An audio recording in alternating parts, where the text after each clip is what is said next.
You come out of there, there was a little hallway.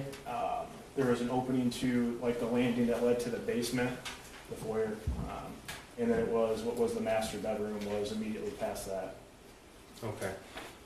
Now, prior to participating in the search of this home, did you learn which bedrooms were associated with the shooter? I did. Which ones? So in this picture here, you'd see north bedroom was one of the shooter's bedrooms, and then directly across the hallway, which is labeled middle bedroom there, was also the shooter's bedroom. Okay, so his rooms were, what we have labeled here is north bedroom and then middle bedroom. Both are adjacent to the bathroom, and middle bedroom is adjacent to the master bedroom. Is that correct? Correct. Okay. When you first entered the home to secure it for a search warrant, did you see anything of note? Yeah, so obviously you're kind of just doing the search, but you're obviously still, if you see things, you take a mental note of what you see. And when I walked into what I was described as the master bedroom, there was an open 6-hour gun box on the bed, and next to that was an empty box of 9mm ammunition on the bed as well. Did you touch that? I did not, no. Okay. So when you see something like that, what do you do? Yeah, you just kind of take a mental note of it, and obviously once you get the authorization from the judge and the search warrant, you're going to go search the house, and my partner and I were tasked with searching that bedroom, so we were aware before we came in. So after the home was secured and you confirmed that, well, first of all, when it was secured, did you encounter either James or Jennifer Crumbley? I did. I had a brief encounter with James Crumbley. Okay, is he in court today? He is. Can you please point to him and describe something he's wearing? He's wearing the suit with the blue shirt and the blue tie. Your Honor, with the record reflect identification defendant. The record was so reflect. Tell us where you encountered James Crumbley at when you arrived on scene. When I initially got there, he was secured in, I don't remember who, Deputy Mozak or Deputy Zajak's patrol vehicle. Okay. Now, if an admitted video of a patrol video indicated 2:46 p.m. arrival on November the 30th, 2021, does that seem right to you? Yes. Okay. Did you speak with Mr. Crumbley? I did. Okay. Did you speak with him on scene there or when he was transported to the substation? So I had a brief conversation with him prior, or at the substation, really nothing of note, and he was taken back to the residence, and that's where I had more of a, not in depth, but more of a conversation with him outside of the residence. Okay. So I'm going to show you and play what's been admitted as People's 300. This is the in-car video that you referenced. Just raise the volume.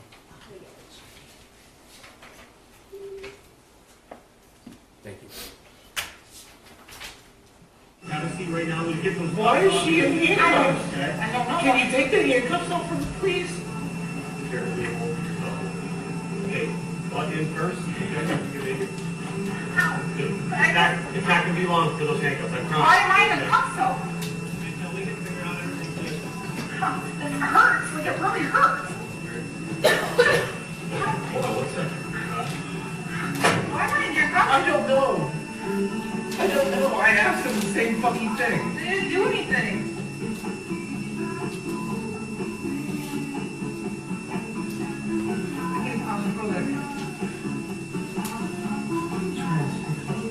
I'm getting claustrophobic.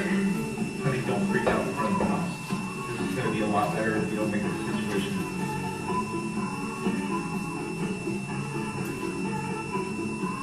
Why are they here? Why are they here?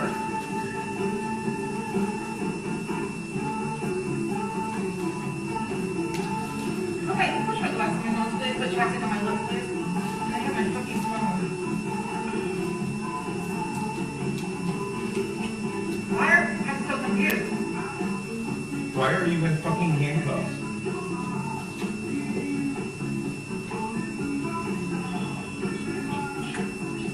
You're going in? I set it down and then I have a cop pointing a gun at me. Why are they in our house?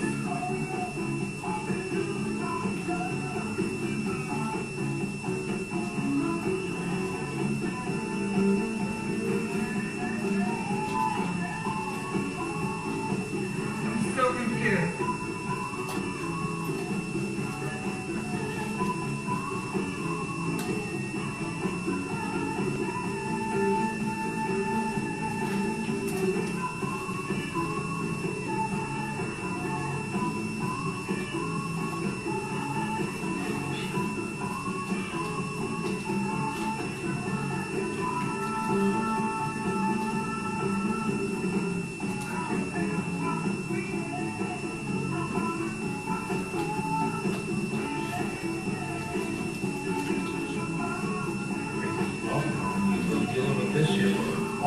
dealing with shit. Why have we gotta deal with this?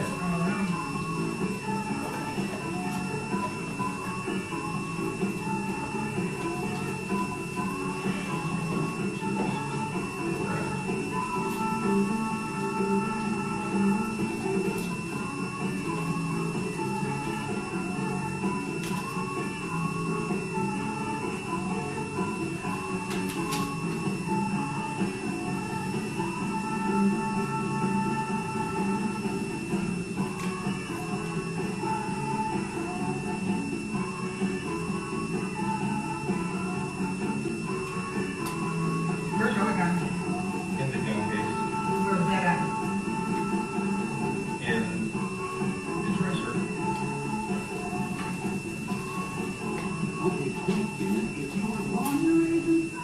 There's Patrick! There's Patrick!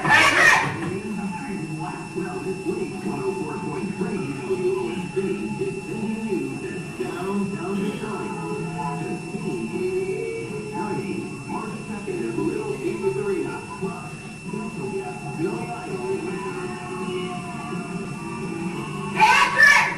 Patrick! Patrick! He can't hear you, Jim. He can't hear you. He's not gonna be able to hear you. Patrick! Jen, he can't hear you. If there's a market for brand new roofs, now is the absolute best time to buy because the prices have never been lower. For the best deal on a roof that doesn't leak, just check the hybridgun.com. With time, from the country, Look at his cups. technical kids. And just like that, you're set. Overtime in the hospitality. Honey, I love you. In case something happens.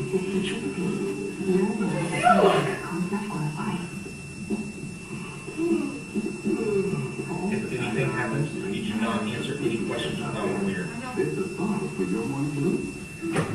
Ma'am, I didn't catch your name.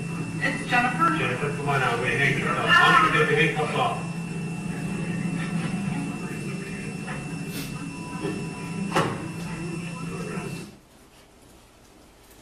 Okay, so that timestamp was 2:50 p.m. on November 30th. Does that appear right to you? It does. Okay. Now, you said James was transported to the substation and taken back? Yeah, there's a lot going on. So initially, we were kind of instructed to take James to the substation and interview him.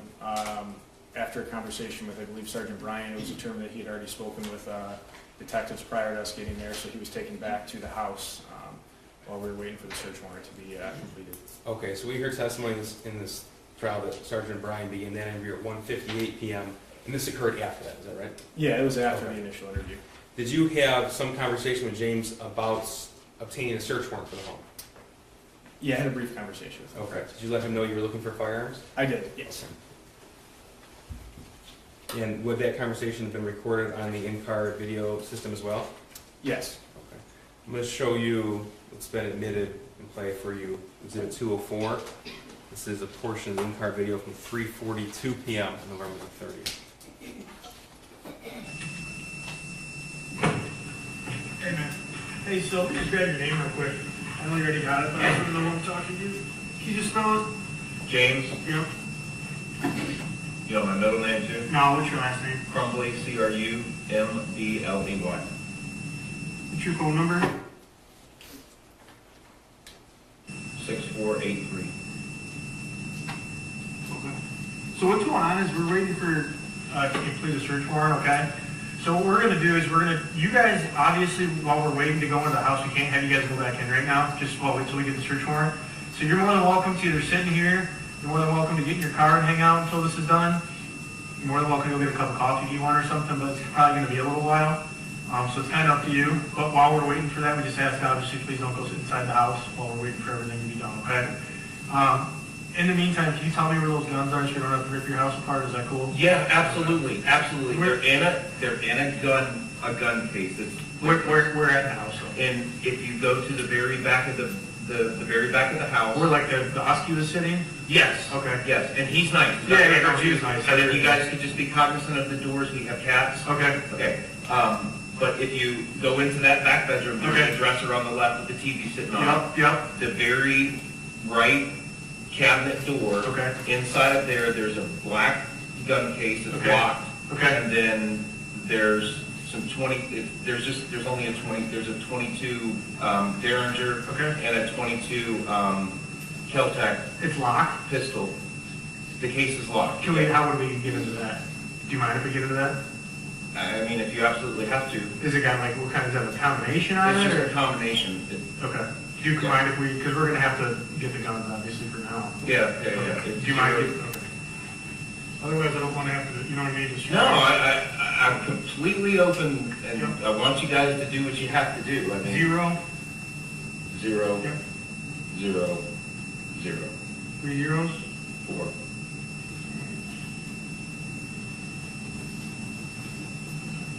And that's the only, oh, okay. And then in the bedroom to the left of the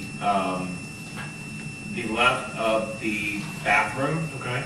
there is a BB gun. Okay. It's unloaded, Okay. but it looks like a freaking assault rifle. Okay. It's one of those AR-15. well, it's not AR-15, it's something different, but it's one of those air cartridge Yeah. Oh, I got it. BB guns. Okay. Fair enough. Okay. But that's just sitting out, so don't freak out when you guys see that. It's not I a, appreciate the heads up. yeah. Are you gonna want to hang tight, or what are you guys gonna want to do? Well, I mean, where's my wife? I wanna, What maybe- does she want to do? Okay. Do you want to go with your wife then? Yeah. Okay. We'll let you know. Am I, You talked to Sergeant Ryan earlier? yes, Okay. He's gonna call you when you guys are able to come back. Okay. okay. Fair enough. I'll need my phone back. Somebody have the phone.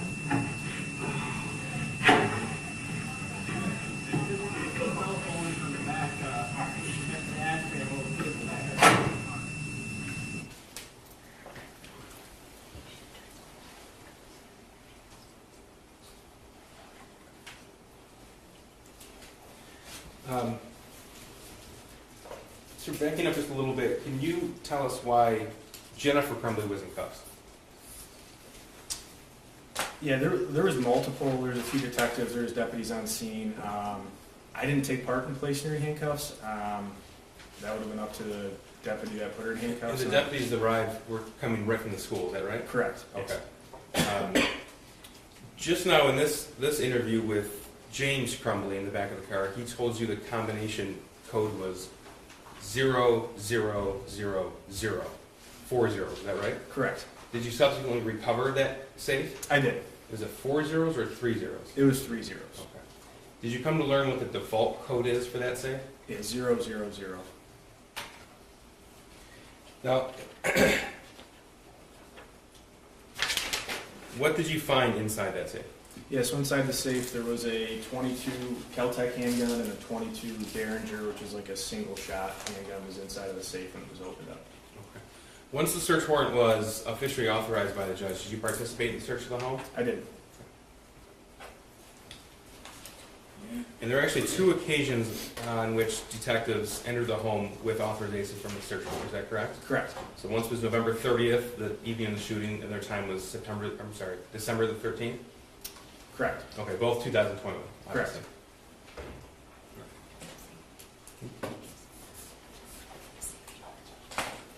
All right, I'm going to take you through some photographs of the home.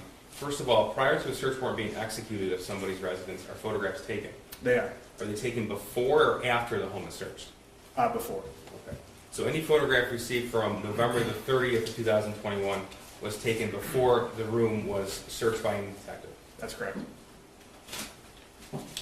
This is exhibit 249. Tell us what we're looking at here. Yeah, so in the initial picture, that's the front door of the residence. Right when you walk into your immediate right, there was couches and a TV in the living room area. So I'll try to take us through the home as you would walk through it. So we have the door in the frame here. Correct, that's Okay. the front door that faces East Street. That's the front door in the living room, okay. This is 250, what is this? It's just a wider angle. That's the couch that we saw in the initial picture, and the other couch that would be facing the front door. Okay, so if you step into the front door and you turn to your right, this is what you'd be looking at? Correct. All right, this is exhibit 251, what is this? Yeah, same thing. Right when you walk in the front door, this would be to your immediate right, and kind of straight ahead. There's just the couches and then a chair, table. Okay, here's 252. Again, we see the front door. Yep, so that would be, now you'd actually be facing the front door. That was just the TV stand, which had the TV on it towards the front door. Okay, and you told us that there was the living room, and then in the same area, you described the dining room? Correct. Okay. This is exhibit 272. What do we see here? Yep, so that was the dining room. It was some Christmas decorations, dining room table. And this photograph was taken on December the 13th, 2021. Yes, this was not the night of. So this is if you walk in the front door and you turn to your left. Is that right? Correct. Yep, you walk in and your immediate left would be this. And here's 273. What do we see here? Yep, so that'd be when you walk in, to the right was the living room, to the left was the dining room, and directly ahead of the dining room was the doorway that leads to the kitchen, which you can kind of see in the background there is the kitchen. Okay. Here's 274. Yep, so this would just be a picture of the kitchen, the island, the refrigerator, and as you can see further down in the picture is the door to the master bedroom. Okay, so this would be if you step towards that hallway, towards the kitchen? Correct, yep, you're exiting the living room, there's that little doorway, and that's going to take you right into the kitchen area. Okay, we'll talk more about the kitchen in a few minutes. First, I want to take you through one of the shooter's bedrooms identified as the middle bedroom. Okay, this is exhibit 206. What do we see here? Yep, so that would be, there's a hallway, there's a bedroom to the left, bedroom to the right. This is the bedroom to the left, which is the middle bedroom. That was right when you walked into the bedroom. There was a bed with various belongings on it, and then on the wall you can see some shooting targets, targets. Okay, and as a police officer, you've been to a shooting range before, is that right? Correct. Okay, these type of targets consistent with what you obtained in a shooting range? Correct. Okay.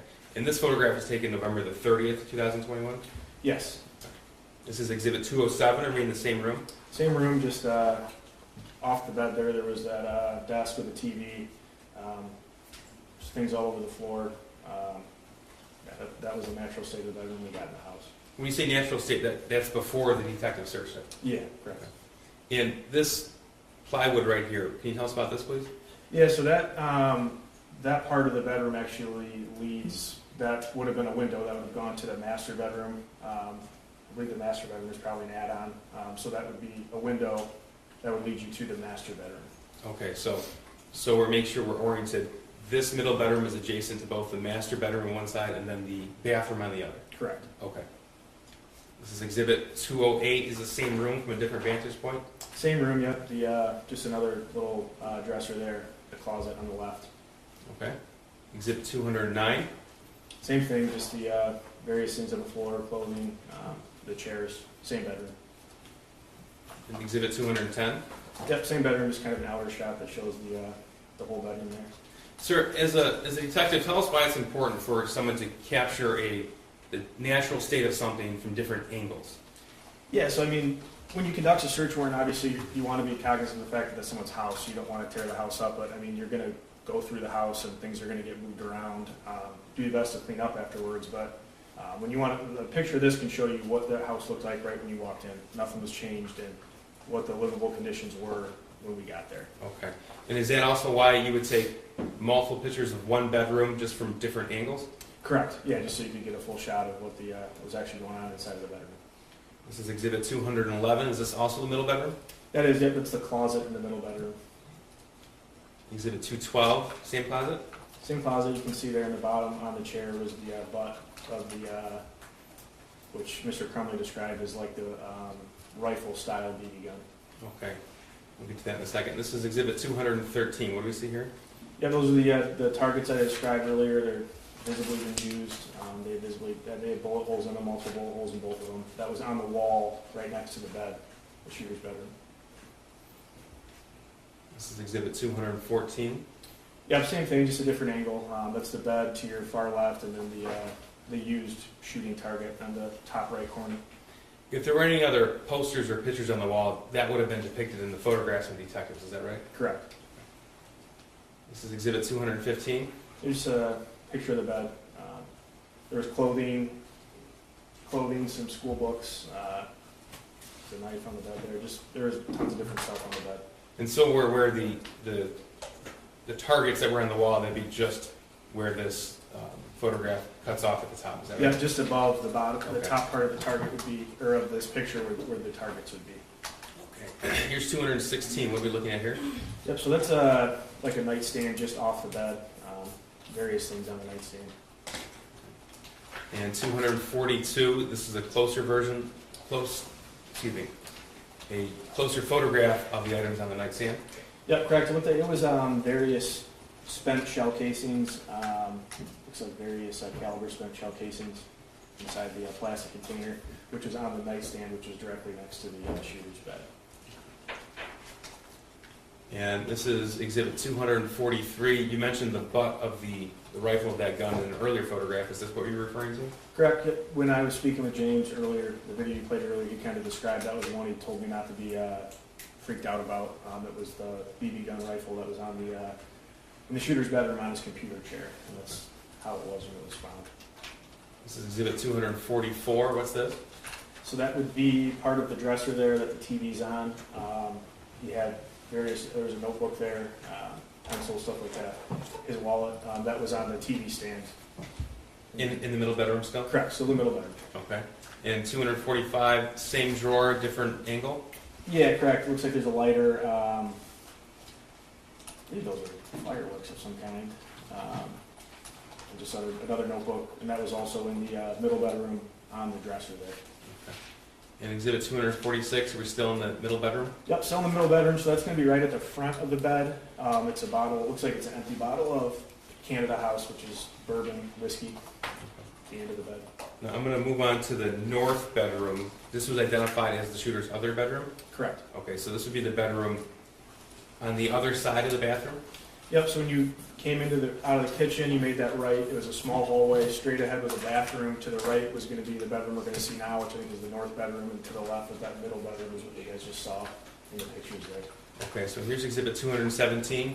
What are we looking at here? Yep, so just kind of a shot of the overall bedroom on the right, which was also the shooter's bedroom, second bedroom. 218, same north bedroom, but from a different angle? Correct. That'd be right when you walk into your immediate left. There's a TV stand, a TV, some clothing on the floor, and on your right there you can see the bed, which had various things spread all over it. Okay, again, this is the natural state of how you found it? Correct. 219, what are we looking at here? Yep, so that would be you'd walk in, you make a left. At this point, they're kind of rounding the bed. I'm sorry, 282, I misspoke. It would just be the picture of the bed, and then in the far left corner there is a litter box, cat litter box on the ground there. Just the far left corner? Yeah, so right there, yeah. Oh, I see, okay. Just various clothing and other items on the bed. 219, are we still in the north bedroom? Correct, it's the closet, clothes in the closet. All right, 220, what is this? It's just a bed. Again, various things on the bed. This is 247. Yeah, so that was a notebook that was recovered in the bedroom. Obviously, there's some pictures of a rifle on it. Looks like another handgun in the bottom left there. Okay, that's 247. That was found on the bed in the north bedroom? Yeah, correct. Here's 221. Are we still in the north bedroom? Yeah, so that's just, now you're like looking out towards the bedroom. That's that doorway to the far left is the doorway that leads you out of the bedroom, and that open door was the open door to the bedroom that we saw the initial pictures in. Just straight directly across the hall. They were both the shooter's bedrooms. Okay, did you observe anything on the shelf? Yeah, there were some knives, various knives on the shelves. Okay, and that's depicted in exhibit 248? Correct. And then finally, exhibit 222. This is standing in the north bedroom looking down at the TV would be? Yeah, it was the TV stand. I think it had a little fireplace there and various items on the TV stand. Okay, so we mentioned the bathroom that was adjacent to these two bedrooms. This is exhibit 223. Does this accurately depict what you observed that day? Yep, it does. Now, did you also participate in the search of the master bedroom? I did. Okay, you mentioned what you observed during that process when you secured the home, Mm. but you participated in the search as well? Correct. This is exhibit 224. What do we see here? Yes, you could walk into the master bedroom, which you'll see other pictures here, but to your immediate right in the master bedroom was the bed. And right when you walked in, I mean, this was the first thing you could see was the open gun box. And that box next to it is an empty box of 9mm ammunition. And this is exactly how we saw it when we did the initial search of the house, and then when we came back in, once the search warrant was granted, this is how it was when we came in. Okay. And this box right here is the empty box of ammunition, the red box? Correct, 9mm ammunition. This is Exhibit 225. This is the same master bedroom. Yeah, just kind of a different view, but that's, that'd be, you make a right in the bedroom, the bed was against the wall, and that was one of the sides of the bed. Exhibit 226. Yep, same thing, just the other side of the bed. So that far window right there on the left would be the window that would face the backyard of the residence. Exhibit 227. Yep, far left side of the bed there. That's the outer window that faces the backyard, and it's just clothing on the ground. Okay, 228. This is still in the master bedroom. Yep, so that's the door there to the master bedroom. When you walked in immediately on This the is right. the door here. Correct. Yep. Okay. And on the wall there was a armoire. On the far, or on the immediate right was that armoire. And this is Exhibit 229. Yep, just a different shot. That's the door. Immediate right's that armoire. To your left in that picture is the bed. Okay, just so we're clear, all of these pictures of the master bedroom were taken November the 30th before the room was searched. Correct.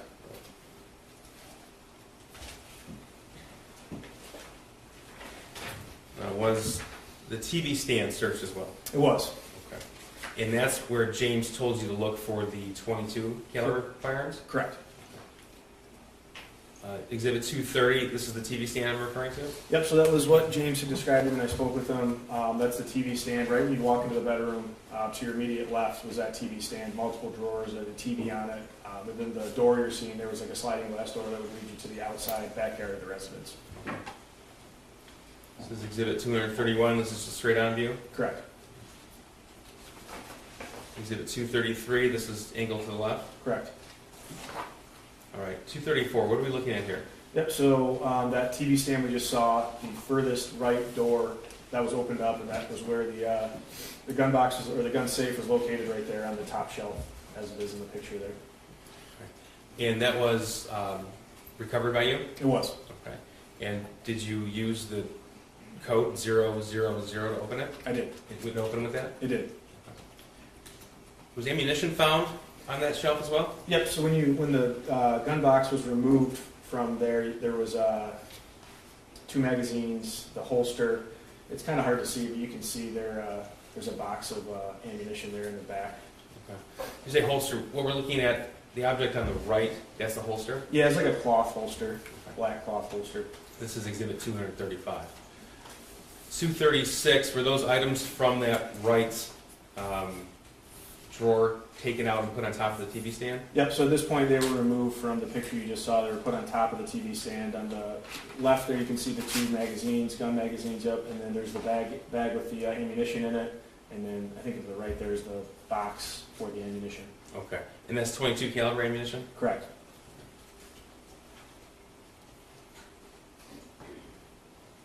Okay, did you participate in the search of the kitchen as well? I did. First of all, here's 237. This is what, let me ask you, what is this picture? Yep, so the black firearm there is a .22 Kel-Tec handgun that was recovered when I opened the safe. The silver gun there is a .22 Derringer. It's a single shot gun that was also found in the safe once I opened it up. And then there was another magazine there to the far left, which is kind of hard to see. And then there's some ear protection. The orange ear protection was also located in the safe when it was opened. So this is 238. What is this? That's the .22 Derringer that was recovered in the safe. And 240. That's the .22 Kel-Tec handgun that was recovered in the safe. Okay, so this is 276. Can you tell us what we're looking at here? Yep, so that would be the kitchen, the pictures you saw earlier, that would have been on the right-hand side, and we saw the pictures of the kitchen. It's the refrigerator. Okay, so I'm going to try to take us around the kitchen. Well, first of all, is there an island in the kitchen? Yeah, so when you're looking outside of the kitchen, there was an island in the middle. There was across from that was like a sink, some shelving units, and then all across from the island was this, which is the fridge, more shelving units, all located in the kitchen. Okay. This is 278, so this would be on the other side of the kitchen? Yep, correct. So that would just be, when I described the other side of the island, you have the sink there on the left, the stove, and just various cabinets and other things in the kitchen there. Did you have occasion to search in this island here? I did. Okay. This is 277, that's the island I'm referring to? Correct. All right. Exhibit 253. Tell us what we're looking at here and where it was found. Yep, so on the far right corner there, you can see a black which is later discovered to be a black gun box there in the far right corner. Let me back up for 1 second. So we're talking about, I'm sorry, this cupboard here, the right cupboard of that I island? believe it was, yes, the right Okay. cupboard, correct. And that's 277. Here's 253. Correct. Yep, so there in the far right corner, you can kind of see that black gun box was located there in the island on the right side of the island. Okay, and was that removed? It was. Okay. This exhibit 255, what is this? Yep, so that's just the gun box was taken out of there, and that's just a picture of the gun box. It was the gun box for that Kel-Tec, that black firearm that was found in the bedroom. This is the gun box for that .22 handgun. Okay. And this is 256. What are we looking at here? Yep, so the gun box was opened. It was obviously empty. Besides that, cable lock was located inside of the gun box. If you look closely, you can see the keys to the gun, or to the cable lock there in the bottom part of the baggie there. Yeah, that's how that was located when it was opened up. Did you or any other detective find any other locking mechanism for a firearm anywhere in the home? No.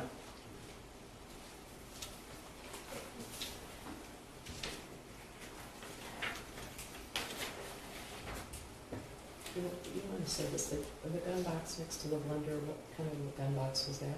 That was for the .22 Kel-Tec. It was the black handgun that was found in the safe in the bedroom. All right. Okay. And that's in exhibit 253, which is also depicted in exhibit 255. And that's where the cable lock was contained, depicted in exhibit 256, is that right? Correct. Okay. All right. All right, what are we looking at here in 257? That's just a gaming system. I believe it was a PlayStation gaming system that was located in the residence. Okay. 258. Yeah, those are games for that gaming system, Battlefield, Assassin's Creed, Battlefront, just various games that were located inside of the residence for that gaming system. All right, here's 259. Yep, looks like those are more games, Grand Theft Auto, I'm not familiar with the other ones, Battlefield, and then a few to the right there. Okay, 260. Yep, Call of Duty, Attack on Titan, some other games that would be used in that gaming system. All right, was anything searched outside the home? Yeah, so outside of the house, there was a vehicle, a gray Kia that was located in the driveway. It's Mr. Crumbley's vehicle. This is a picture of when the trunk was opened up, what was in the back of the vehicle. Was there a garage or shed associated with the home? Yeah, no garage, so the first picture we saw was the outside of the house. There was a driveway to the left of that led to the backyard, and then in the backyard there was a shed in the backyard, but there was no enclosed garage or anything like that. Okay, was the shed searched as well? The shed was searched, correct. All right, here's exhibit 298. Before we get to the shed, what are we looking at here? Yeah, it's just like an overhang, like almost like a foyer outdoor area that was covered. There's a grill out there, like a seating area, which is on the back of the residence prior to getting to the shed. Here's exhibit 299, is the shed you referred to? Correct. Exhibit 264, what do we see here? Yeah, so you walked into the shed, immediately through the door to the right, there was a couple BB guns, right, leaned against the wall there. As you can see, the brown one to the far left of the picture, and then the black one, which is rested against kind of the door frame there. Exhibit 265? Yeah, just a different angle. You can see the black BB gun in the right corner, then the brown ones right there at the wall. Exhibit 266? This is like on the workbench in the shed there.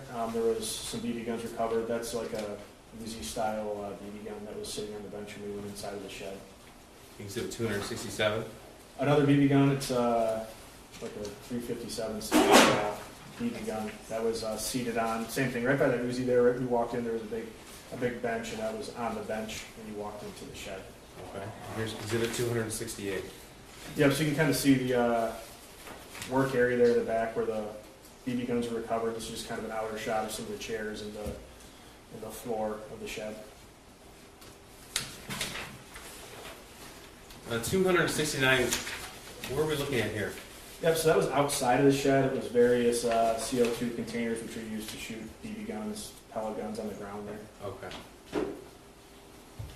Now, back in the home, exhibit 289, where was this taken? Yeah, so when you, as I described, when you walk in the hallway before the master bedroom, there was like a landing that led you to the basement and to the outside of the house. So this was just an outer picture of that landing area. To the left of that photo would take you in the basement, and to the right would take you to the backyard. And exhibit 295? Yeah, same thing, just kind of a landing, just an outer picture of that. Once you go there, to the right is that door that leads you to the backyard, and if you went down and made a left, that would take you down into the basement area of the house. Any areas of the home that were not photographed during the execution of the search warrant? No, everything was photographed. Okay. Now, we heard the video where you told James that he and his wife could leave. That was timestamped at 3:42 p.m. At some point, did they return? Yep, so after we were done with the search warrant, they returned to the residence, and yeah, they spoke with Lieutenant Marsban. Was there Okay. for that. Were their phones seized at that point? They were. Okay. And at some point, were they turned over to Oakland County Computer Crimes? Yeah, they were driven back to the high school by myself and Detective McPherson, and they were given to Detective Wogrowski. Nothing further. Thank you, Deb. Ross? Yes, Your Honor. One moment.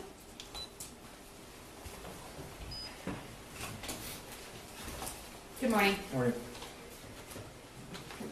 I'm going to take you back just to the beginning of your direct. In exhibit, I don't know if this is going to log on. In exhibit 205, There we go. there we go.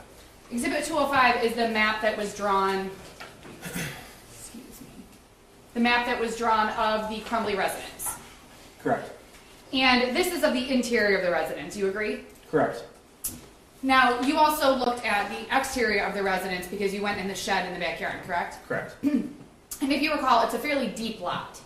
Yeah, it's got a large backyard. Okay, so what you see from the street, the house is closer to the street than closer to the back of the lot. Would that be fair? That's fair. Okay. So it's not like a small backyard. It's fairly deep, which means that there's a lot of space between the back of the backyard and the front of the house. Is that fair? Yeah, so there was a fairly large fenced-in backyard. I don't know exactly how big, but yeah, I mean, it was large. There was a lot of space. Thank you. When you first went into the home, you did the initial sweep to make sure that there were no other people in the house, correct? Correct. And that's common. That's common practice for executing a search warrant or securing a premises. Correct. And in the home, you noticed that there was an open Sig Sauer box with an empty box of 9mm ammunition in the master bedroom on the bed. Yeah, correct. That was one of the first things I saw when I walked in the bedroom. And the master bedroom you identified as James Crumbley's bedroom. Correct. And we'll look at, if you need to, we can look at the photo, but do you recall that box of ammunition was Patriot Defense 9mm ammunition? That sounds correct. Okay. We looked at Exhibit 300, which was the first video from approximately 2:50 p.m. in the back of the patrol car. Do you Correct. recall reviewing that video? I do.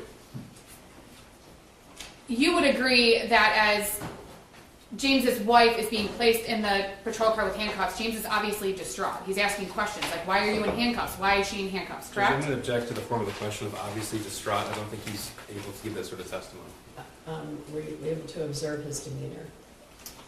Yeah, I mean, he was obviously wondering what was going on, asking questions. Yeah. He was upset.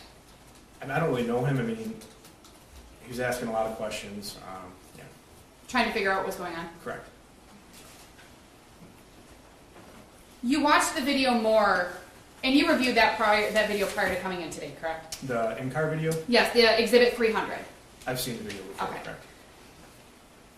And the reason I'm asking that is because you wouldn't have seen this exchange unless you reviewed the video, which is why I'm asking. But there was a point in the video where James leans over to his wife and tells her he loves her. Do you remember seeing that? Correct. And if you recall, he comments, just in case anything happens, I love you, and he gives her a kiss. Correct. So you would agree that James had some concern that something bad might happen. I believe at some point he states somewhere along the lines of that, so yeah, correct. You said after that Exhibit 300 video, James was transported to the substation to be interviewed by law enforcement, correct? Yeah, like I said, there was a lot going on. Initially, we were instructed to talk to him, and then after speaking with Sergeant Bryan, it was determined that he had already spoke with them, so he was brought back at that point. Right, so either on the way or once you got to the substation, you learned that James had already spoken to Sergeant Bryan prior to you all arriving at his residence, and so you took him back to the residence. Correct. Exhibit 204 is at approximately 3:42 p.m. Oh, let me go back to Exhibit 300. There was a point in that video where James makes the comment to his wife about not talking without a lawyer. Do you remember seeing that? Correct. Okay. Now, you know that if somebody is being suspected of a crime, you've been a detective for a while, is that fair? Fair. Okay. You know that if somebody's being suspected of a crime or suspected of doing something wrong, that they have the right to counsel. Correct. Asking for a lawyer or wanting a lawyer doesn't mean anything other than I want a lawyer with me. Is that fair? Fair. Okay. Exhibit 204 is after that initial video with James and his wife in the back of the patrol car. You agree with that? Is that the video where I was speaking with him? Yes, at 3:42 p.m. Correct. At that point, you're waiting for the search warrant to be signed by the court. I am. And you talk to James, and you have a couple of exchanges, and then you ask him if he's willing to tell you where the firearms are, correct? Yep, I kind of explained to him that he could sit in the car, he could go sit in his car. Didn't have to stay where he was when he was talking to me, and then after that, yeah, we had the exchange about where the weapons were in the house. And he used the word absolutely, if he would be willing to tell you where those firearms were, correct? Yeah, he was cooperative when I was speaking with him. He told you that they were in a gun case Correct. that was locked, Correct. that it was in the back of the house, the room in the back of the house, Correct. in the TV stand. Correct. He told you that it was the right cabinet door, Correct. that the gun safe contained a .22 Derringer and a .22 Caltech. Correct. And then he gave you the combination, but we would agree that he actually added a digit to the combination. Yeah, he told me there was 4 zeros, and it was 3 zeros to get inside the safe. And it's obvious by looking at the gun the gun safe that there's only 3 numbers on it, right? Yeah, the dial has 3 numbers on it. So you couldn't have added a 4th number. Correct. You would agree that there was a lot going on at that moment There was a lot going on at that moment. for both you and also Mr. Crumbley. Correct. Through your involvement in this case, you're not aware that anyone else in the house had knowledge of that combination. Is that fair? You don't know if anyone else had it. Yeah, I don't know. And James also made comments to you about being completely open and wants you to do whatever you have to do. Is that correct? Correct. And you said he was cooperative with you. When I spoke with him, he was, yes. In fact, he even commented and told you about that rifle-looking BB gun that was in his son's room and wanted to assure you that it wasn't what it looked like. Yeah, he told me before going in the house that there was going to be that rifle that was a BB gun sitting in the shooter's bedroom, correct? There was some exchange, and it sounded like James was going to leave the premises with his wife, but said that he needed his phone back. At that point, you all had taken his phone, if you recall. Yeah, so I at that point did not have his phones, and I honestly don't know who had the phones at that point, so I don't recall. You knew at that point that he didn't have his phone, based on his statement to you. Yeah, I knew that at that point his phone was not on this person. And we'll get back to that in a minute, because you did talk about that a little bit more. In Exhibit 215, which is a photo of, I think we call it the the middle bedroom. There, you commented that there's a knife on the bed. It was a butter knife, correct? Yes, correct. Exhibit 244, which is also in the middle bedroom, is a photo of the open desk drawer. And there's a notebook, colored pencils, and miscellaneous items. Correct. You didn't open that notebook to see what was in it, correct? I personally did not know. You don't know if Mr. Crumbley knew what was in that notebook, is that correct? I wouldn't be able to say. You would have no way of knowing, is that right? I don't know. Yeah. Exhibit 245 is a picture of the bed. I'm sorry, it's a picture of another notebook in the desk. It's a green notebook, correct? Correct. Same questions. You didn't open that notebook. I personally did not open that notebook. You don't know what's in it. I do not know. You don't know, you have no knowledge whether Mr. Crumbley knew. I wouldn't be able to say one way or another. 246, it's a photo of an empty bottle of Canada House whiskey next to the bed. Correct. You don't know how that bottle got there? That was there when we came in the house. Right. You have no knowledge of how it got there, who had it, who put it there. You have no idea. You just know that it was there. Correct. Exhibit 220 is a picture, I believe, also of this is the second bedroom, so I believe this is the north bedroom. Exhibit 220 is a picture of the bed, and that would be, is that a yes? Yes. Okay. And that would be Mr. Crumbley's son's second bedroom. That's what it's been referred to, correct? Correct. Exhibit 240, I believe it's 247, can't read my own writing, is a notebook that's open on the bed. You recall seeing that photo? Correct, And inside that notebook, there are photos of gun drawings. correct. That notebook from 247, if you recall, is the same notebook from 220. If you'd like to see the photos, I can. Yeah, so in all honesty, I didn't have a ton to do with those notebooks. I recall seeing those in there. I don't know where that one came from. Okay. Yeah. Okay. I don't know. If you recall from Exhibit 220, the notebook is closed or not displayed open, and it's under some items on the bed, if you recall. Correct.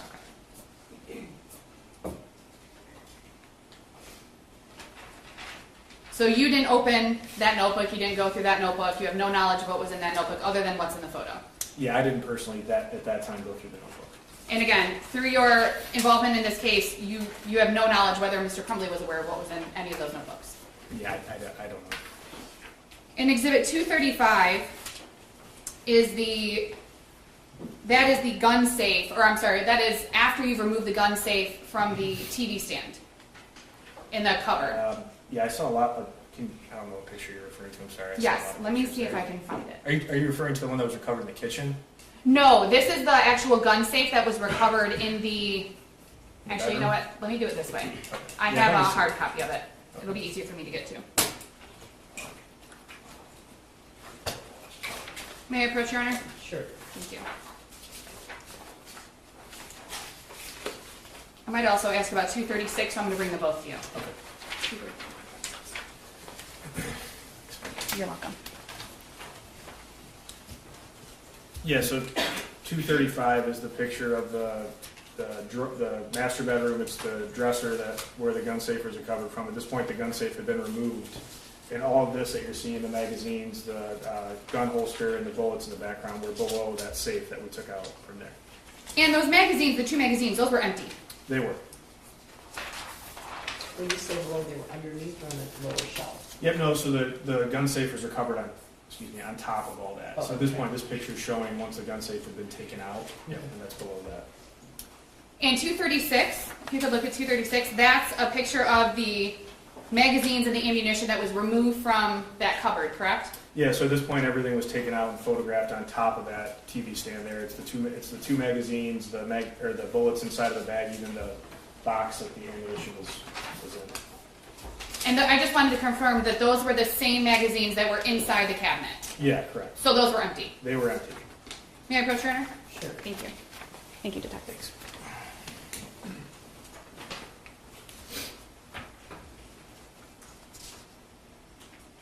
When you were discussing Exhibit 256 with the prosecution specifically asked you if there were no other locking mechanisms found in the home. Do you remember that question? I do. You arrived at the home after, if you recall, after 2 p.m. on November 30th of 2021. Yeah, it was short. It was around the time of the first video we saw. I don't know the exact time, but around the first time the video we saw. The first video. So it's fair to say you have no knowledge of what was in that house prior to your arrival at approximately 2:50 on November 30th of 2021. Yeah, I can only speak to what I saw when I went inside the residence. I don't know what was there prior. You can't say whether or not there were any additional locking mechanisms in the house that morning. Is that fair? You have no knowledge of that. Again, yeah, I can only speak to what I saw and what I found. I don't know what was there prior. Exhibit 260, you went through some photos of video games. 257 was some video game, the gaming system. 258 were video games. 259 was more video games. 260, if you recall, and I can hand you the exhibit if you'd like, was Call of Duty and a game that you weren't familiar with, Attack on Titan. Correct. Did you need to look at that exhibit? No, Okay. Call of Duty, based on your testimony, it sounded like you were a little familiar with Call of Duty. Yeah, I don't play video games, but obviously I'm familiar just with seeing commercials, and I'm aware of what Call of Duty is. Okay. And on the front, on the cover, it has WW2 for World War II. Is that correct? Correct. Call of Duty, you would agree, is a type of military video game. Correct. It's what would be described as a first-person shooter video game. Correct. And if you know, and if you don't, please tell me you don't know. A person playing Call of Duty is a person holding a firearm in the video game and engaging in combat. If you know. Honestly, I'm probably the last person to test about video games. I don't play video games. I don't know. But to your knowledge, it is a military video game, which is a first-person shooter military video game. Correct.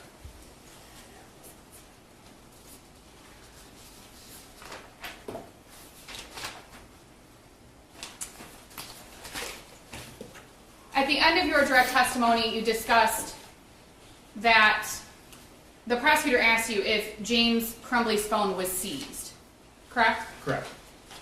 Now, there are a couple of different ways that law enforcement can obtain somebody's cell phone. Would you agree with that? Correct.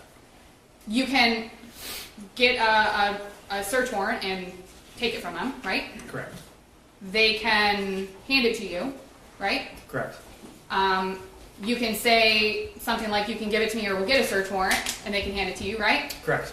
In this case, if you recall, at some point Mr. Crumbley did not have his cell phone because he said, I need to get my cell phone back, correct? While in the back of a patrol car.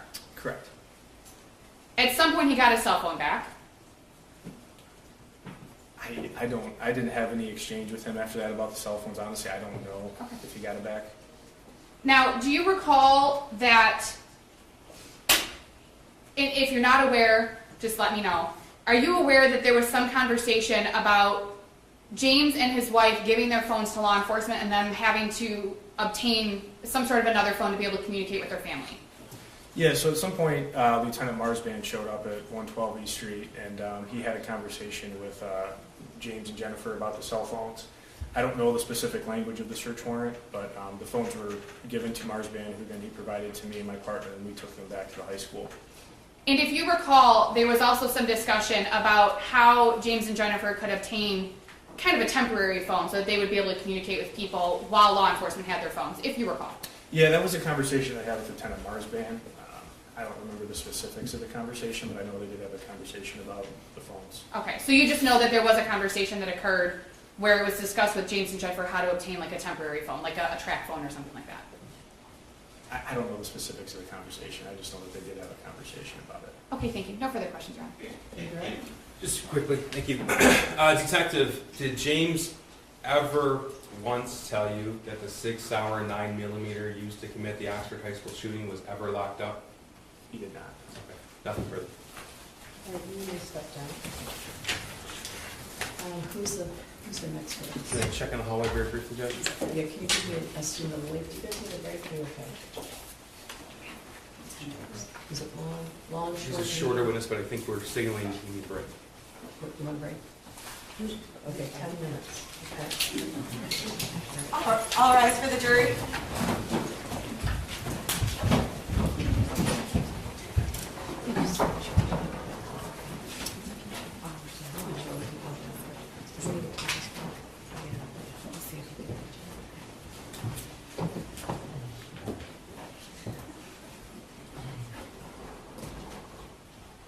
All right, you may be seated. Please remain seated while they take the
Yes, Judge. Next witness is David Hendry. Could you guys switch that up? That's easily confused, so.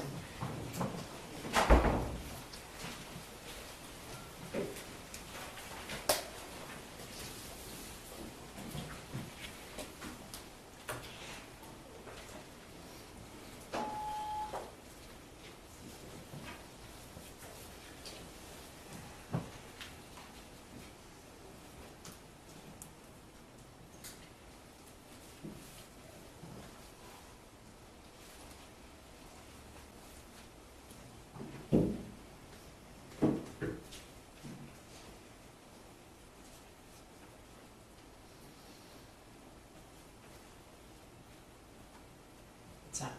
Thank you.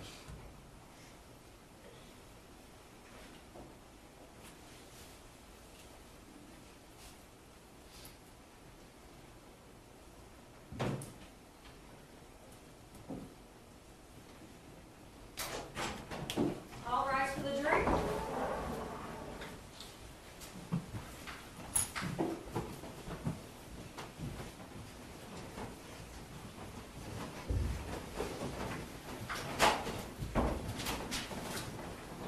You may be seated. Who's next witness, prosecutor? David Hendry. David. Last name? Hendry. Hendrick. Could you raise your right hand? Do you swear or affirm the testimony about to give is a true self? Yes, Your Honor, I do. All right, please step up and have a seat. And then would you state your name for the record and spell your first and last name? David Hendrick, D-A-V-I-D-H-E-N-D-R-I-C-K. Go ahead, Mr. Cruz. Thank you. Sir, how are you employed? As a part-time employee with the Oakland County Sheriff's Office. Okay, and how long have you been part-time? 2 days. All right. And prior to that part-time employment, did you work full-time with the Oakland County Sheriff's Office? I did. Okay, and how long did you spend as a full-time employee? 34 years. And at some point, did you retire from full-time employment? I did. When was that? Last May. Okay, so you didn't stay retired for long. No. All right. In your 34 years working with the Sheriff's Office, could you tell us, please, what sort of assignments you had? My last assignment that I had prior to retiring was the sergeant of the Fugitive apprehension team. Prior to that, I worked about 10 and a half years in our Special Investigations Unit. Prior to that, I worked in our Auto Theft Unit.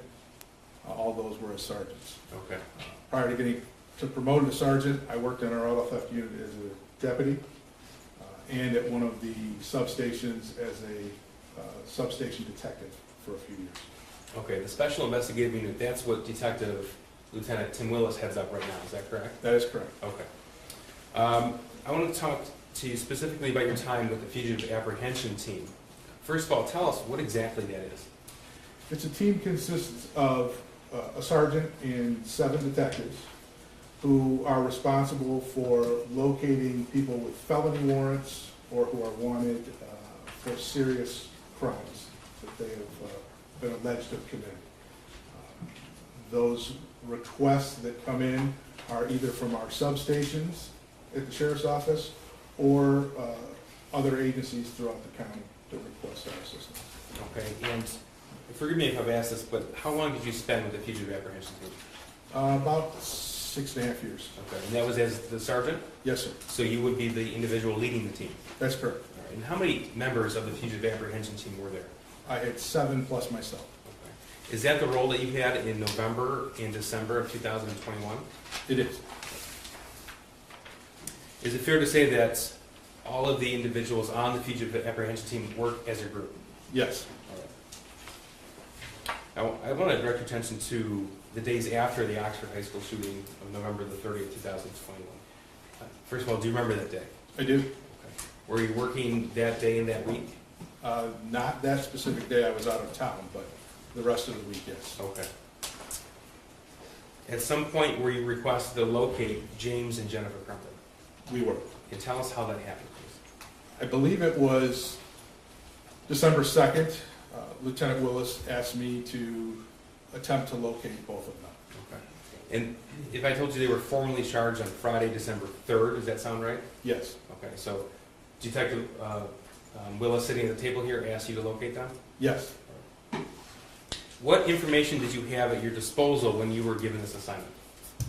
They're basic information. They're pictures, full names, height, weight, addresses, vehicles they drove, things of that nature.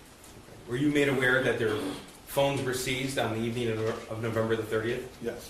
Okay, so tell us please, what did you and your team do to attempt to locate the defendant? We began looking at and conducting surveillance at their residence. Any family members that we knew of, friends, things of that nature. Checked area hotels, places that we might think they might go. Okay. Did you locate them? You were given this assignment on December the 2nd, you said?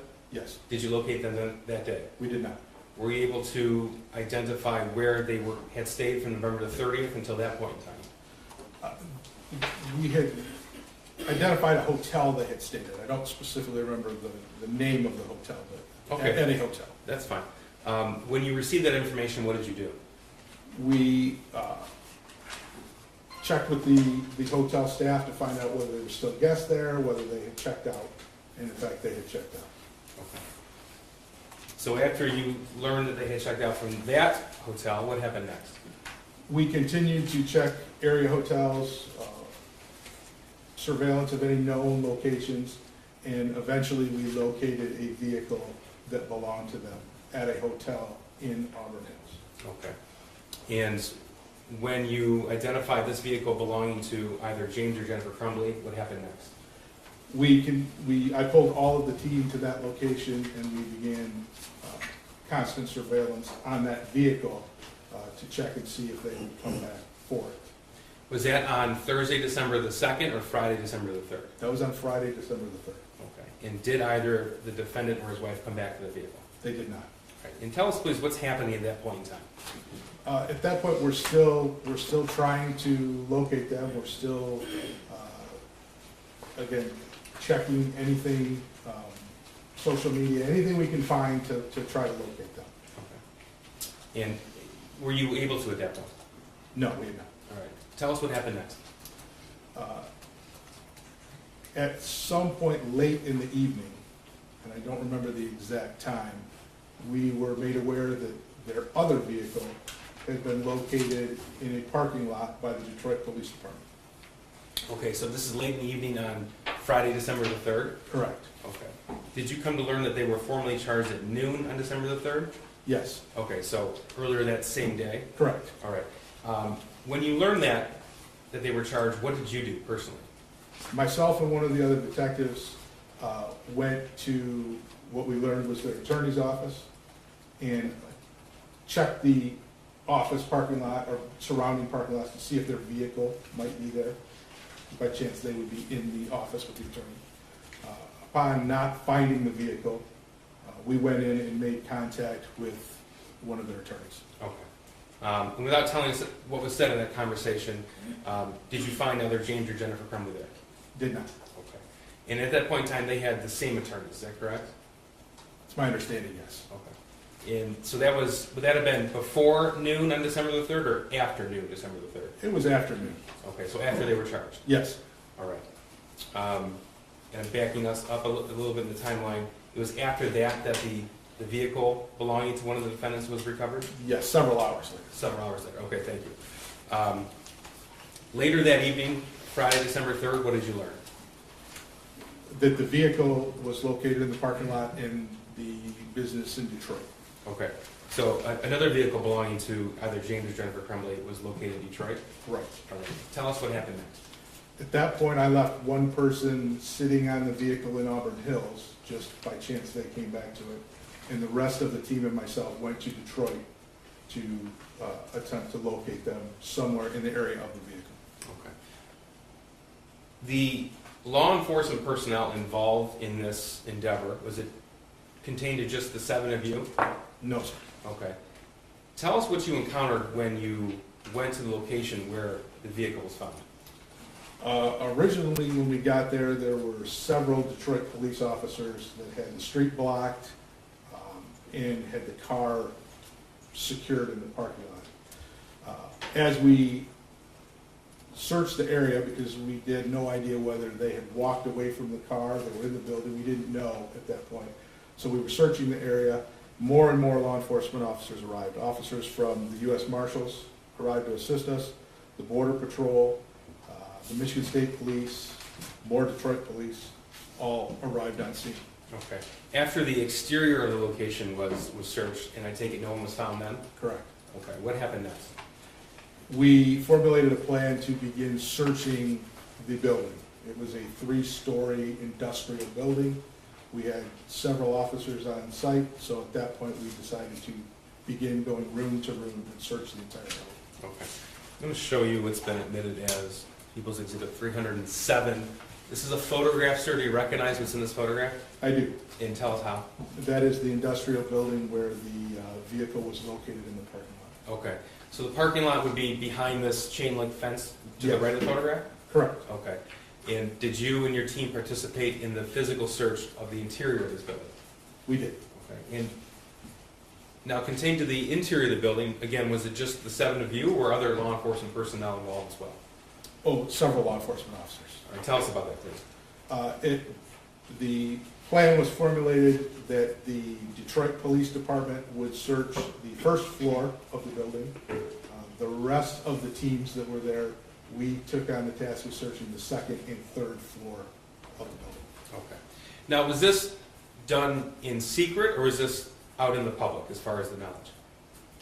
Oh, no, it was very obvious, very apparent.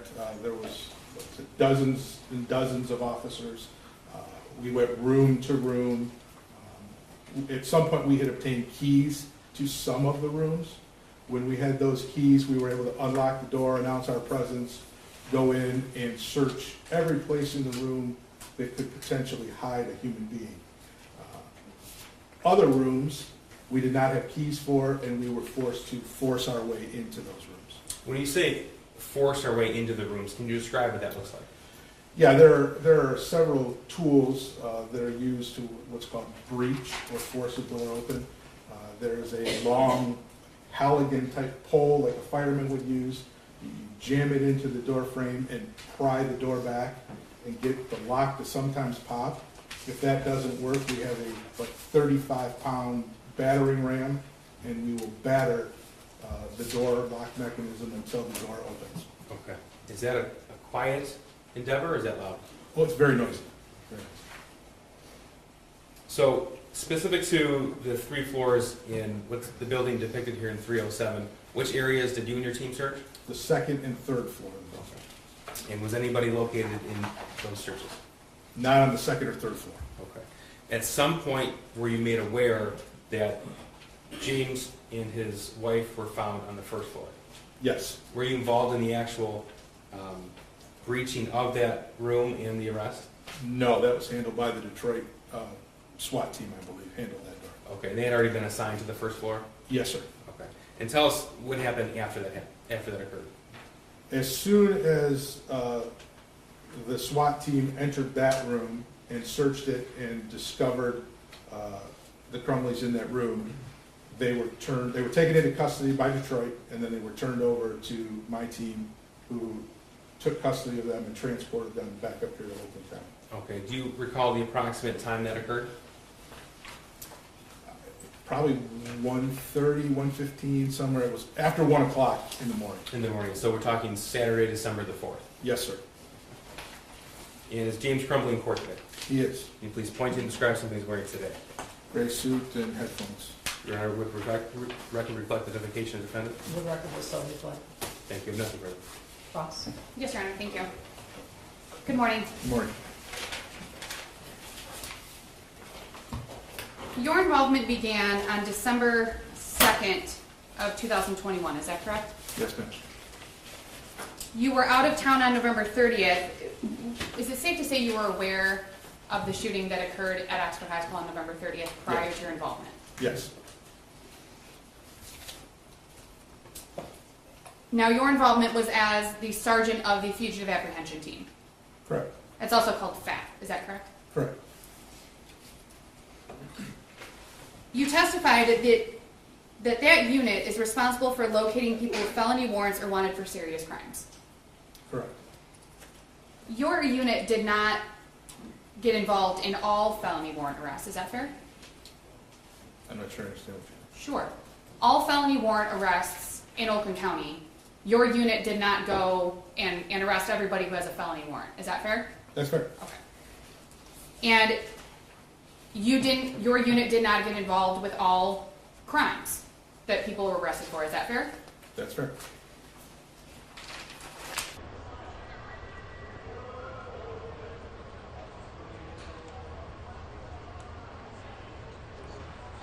And let me clarify. So we know, and we heard some testimony previously, that there was a warrant issued by the court, correct? Correct. In this case, correct?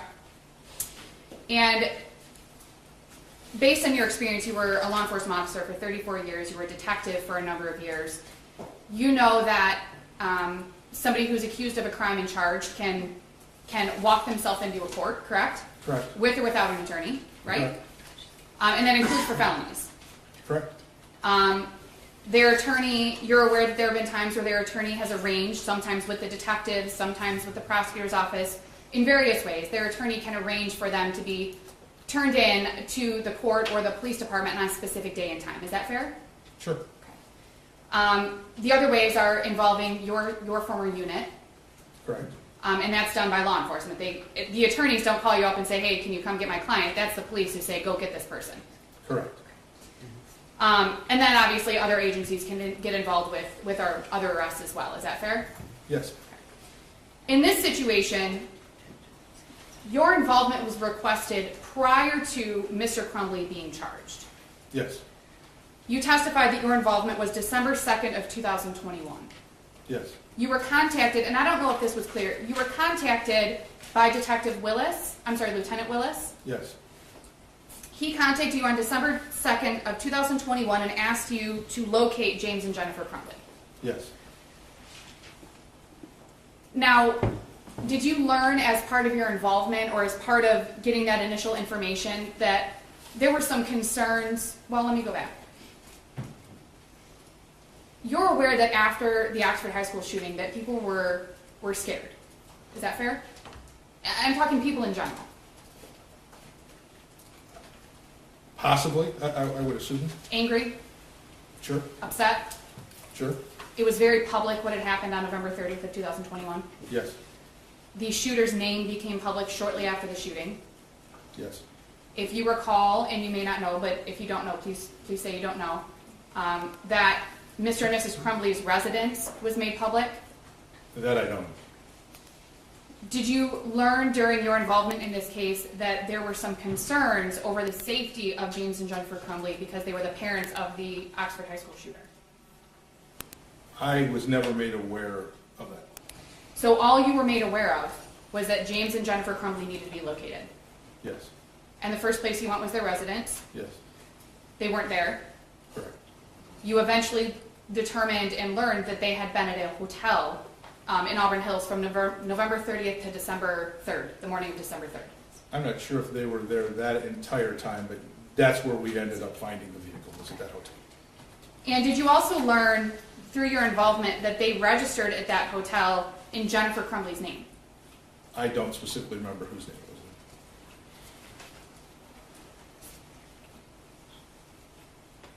So you began looking for James and Jennifer Crumbley before they were formally charged. Correct. Now, I assume in your career you've been involved in what would be considered high profile or media cases, is that correct? Yes. And oftentimes in those cases, is it standard practice for your department to take someone into custody before the actual charges are announced? Depends on the crime and the circumstances surrounding it. Your department often, and correct me if I'm wrong, but your department will often assume that a high profile case or a serious offense that somebody might run. It is a possibility. People do. You had no information that James Crumbley had indicated that he was going to run away or flee or anything like that. Is that fair? On December 2nd of 2021. That's fair.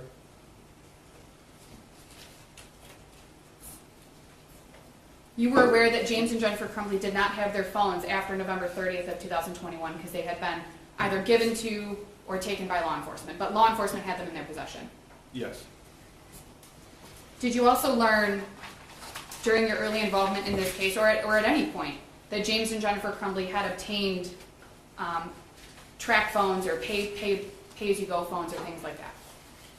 Yes, And did you learn during your involvement in this case that those phones were obtained because James and Jennifer wanted to be able to contact family in the early days after the shooting? I was not aware of the reason behind obtaining those phones. Did you also learn during your involvement in this case that James and Jennifer Crumbley obtained additional phones in the same phone number of the phones that were given to law enforcement? I did learn that, but I don't remember at what point in our investigation I learned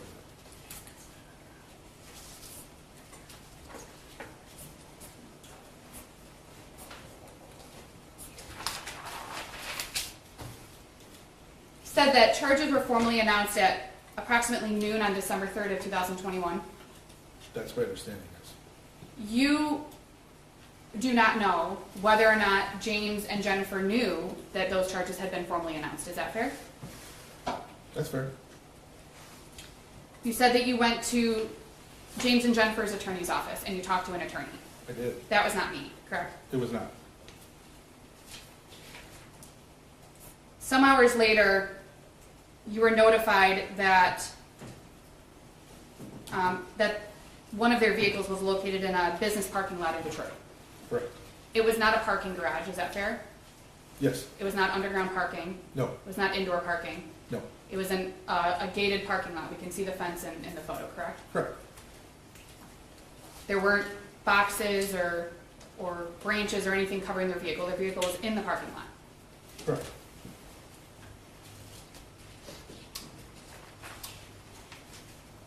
And at some point during your involvement between December 2nd and December 3rd, were you also made aware that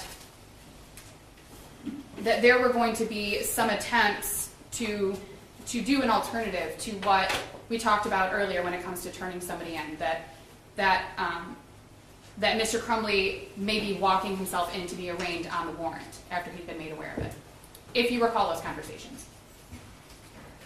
I had conversations with an attorney, but I'm not sure what I can go in.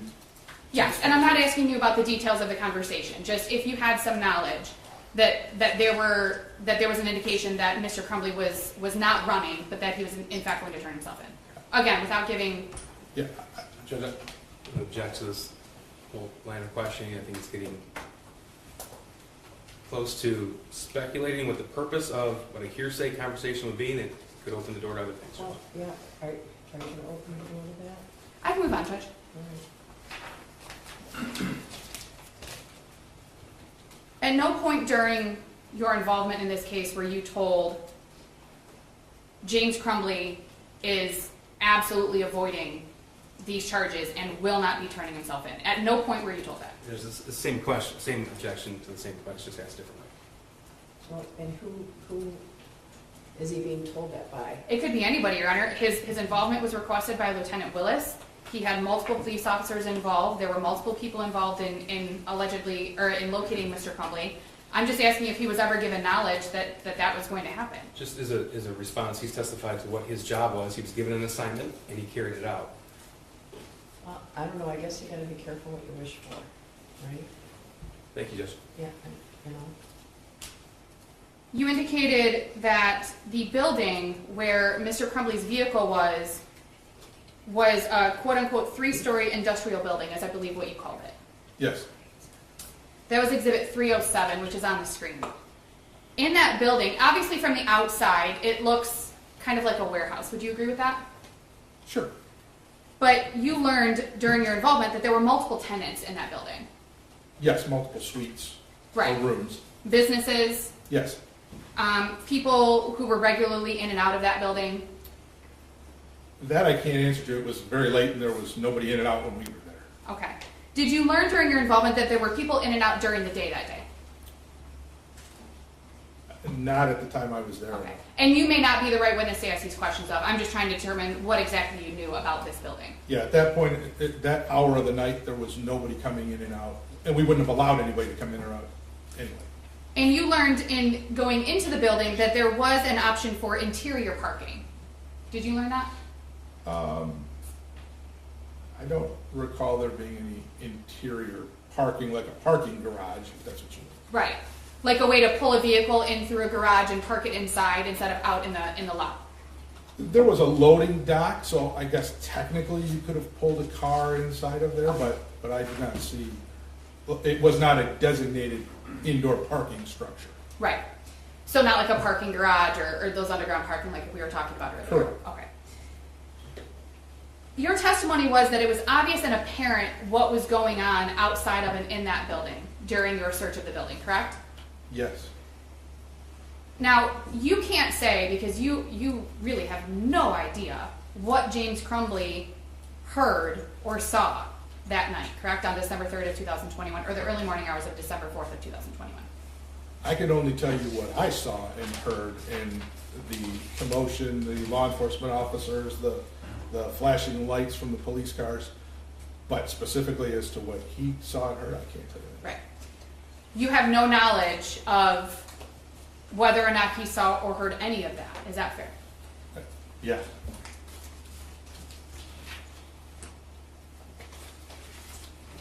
You were not part of the arrest of James Crumbley after entry was made by DPD's SRT unit, correct? Correct. I have no further questions, Your Honor. Adrian?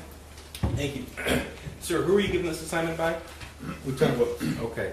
And you were asked to locate James Crumbley on December the 2nd, not arrest him on December the 2nd. Is that correct? Correct. And that's not uncommon for an officer in charge to contact the fugitive apprehension team to locate a suspect, is it? No, that's not uncommon at all. Okay. And the goal as a member of the fugitive apprehension team is a peaceful surrender? Yes, Okay. Is that why you reached out to Mr. Crumbley's attorneys? absolutely. Okay. And there were no arrangements made to you to turn the defendant in on Friday, December the 3rd, were there? No. Nothing. All right, you can step down in your excuse. Thank you. Thank you. Who's next, please? Luke Curtley, yes.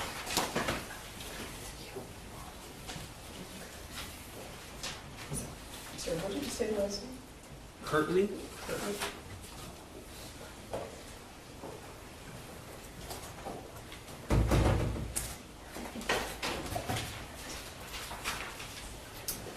Good morning. Could you raise your right hand? You swear or affirm the testimony you're about to give is the truth, so help you God? Yes. All right, you can be seated, and would you state your name for the record and spell your first and last name? Luke Curtley, Lukek. Go ahead. Thank you. Good morning. May I call you Luke? Yes. Okay. We're just, one moment, we're having a little technical difficulty. Are we all set? Okay. This one is, oh, there. Okay. Luke, can you tell the jury what you do for a living? Sure. I own a coffee company called Coffee House. We roast and import coffee here in Detroit. And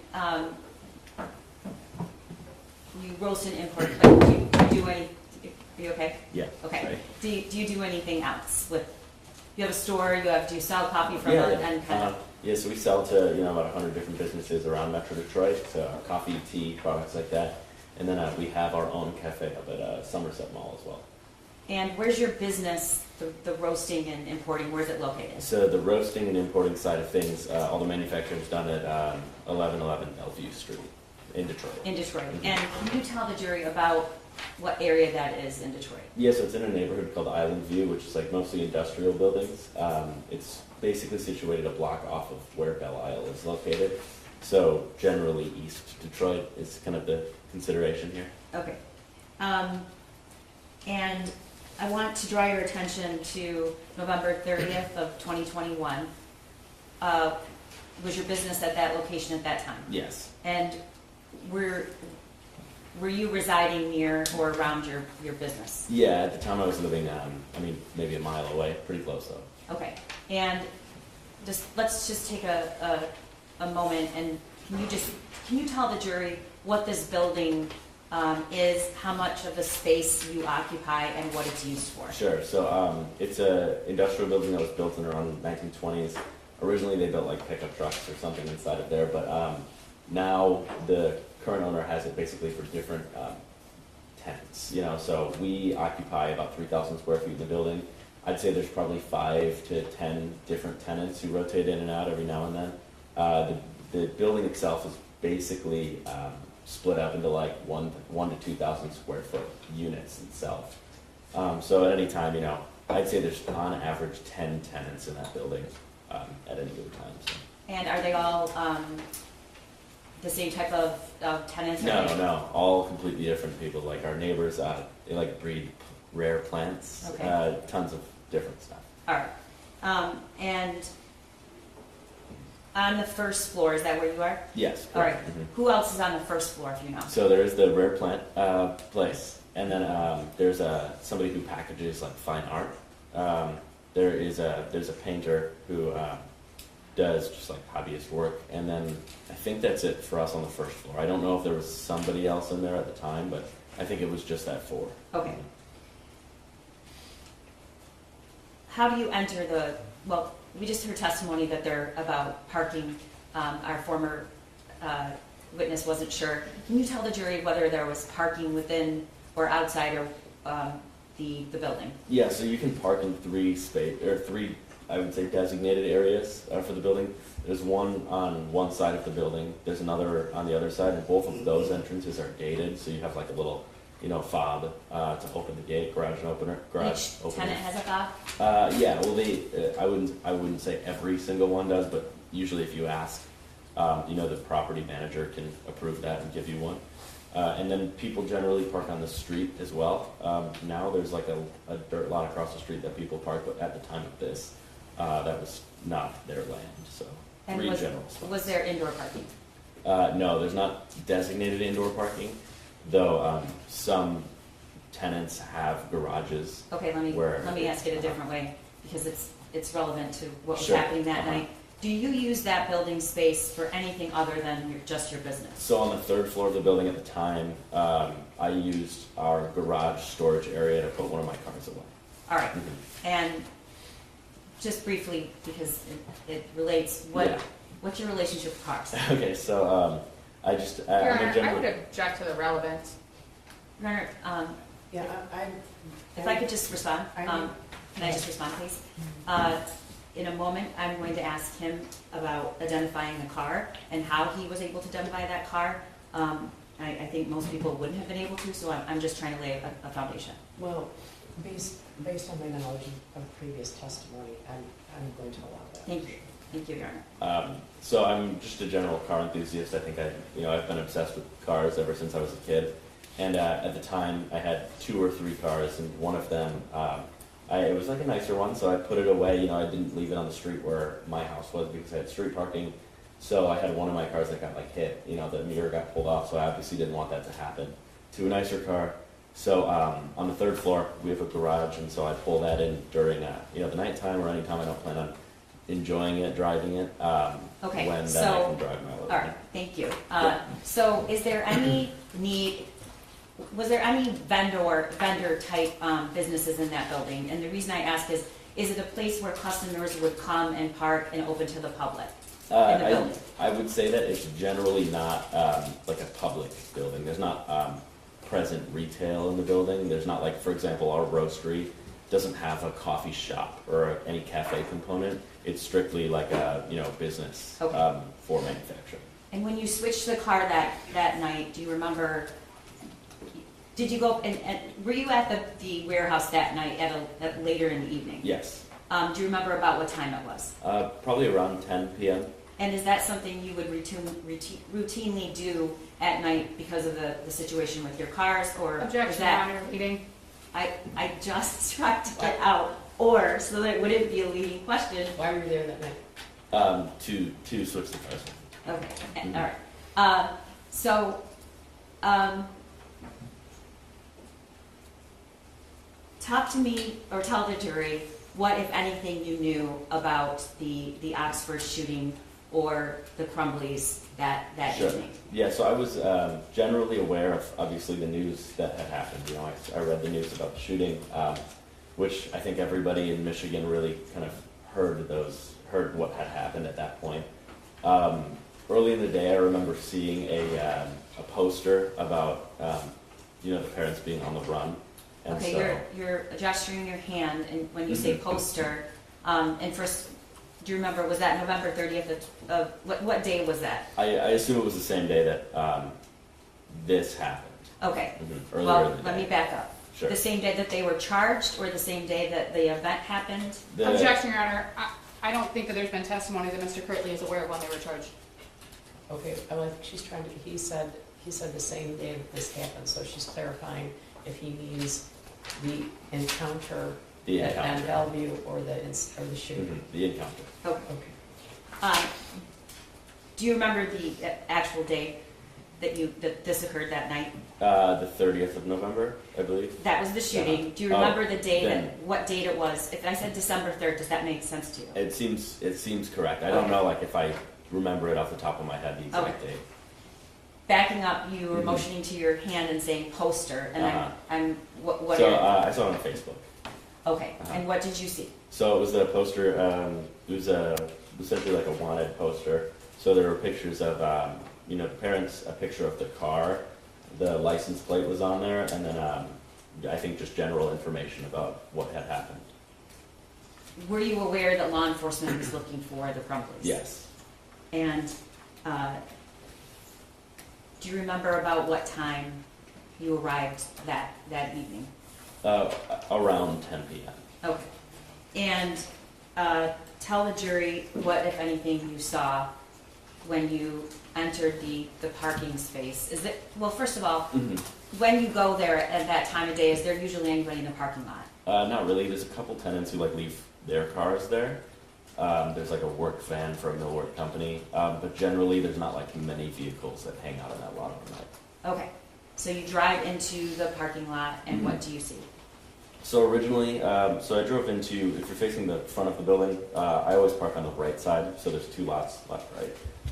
And I just have a fob for the right lot. It's two different ones. So I pulled in, was just doing my thing. Generally, there's some cars there. So, when I saw this car that was backed into the spot in the corner, originally I didn't pay any mind to it. Okay, when you say this car, I'm then talking- you did see a car? I did see a car, yeah. Okay, can And you so tell it the was, jury where it was? Yep, so it's backed in it was if I'm facing the front of the lot, it's a rectangular lot, and it was in the back right corner. So probably the furthest spot from the building entrance in theory.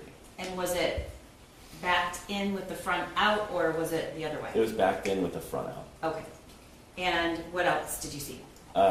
So I saw that car there, but originally, didn't pay too much attention to it, and then walked into the building, and then when I walked out of the building, was when I was really met face to face with the front of the car, and that's when I remembered, the original wanted poster. I saw, being a car enthusiast, I saw that, and it just kind of stuck with me. It was a newer Kia, so I had just not seen that car in person before. So when I saw it, I was like, oh, that's a new Kia, and when I saw it, I was like, oh, that's that new Kia. So you can tell by looking at the front of the car, it was a new Kia? Yeah, so if you looked at the poster, it was that stock image of the car, you see on websites and everything. So it's obviously the front of the car, and it was this, I believe it was the same exact color too, on the poster. So when I saw it, I was like, oh, I remember where I saw this from.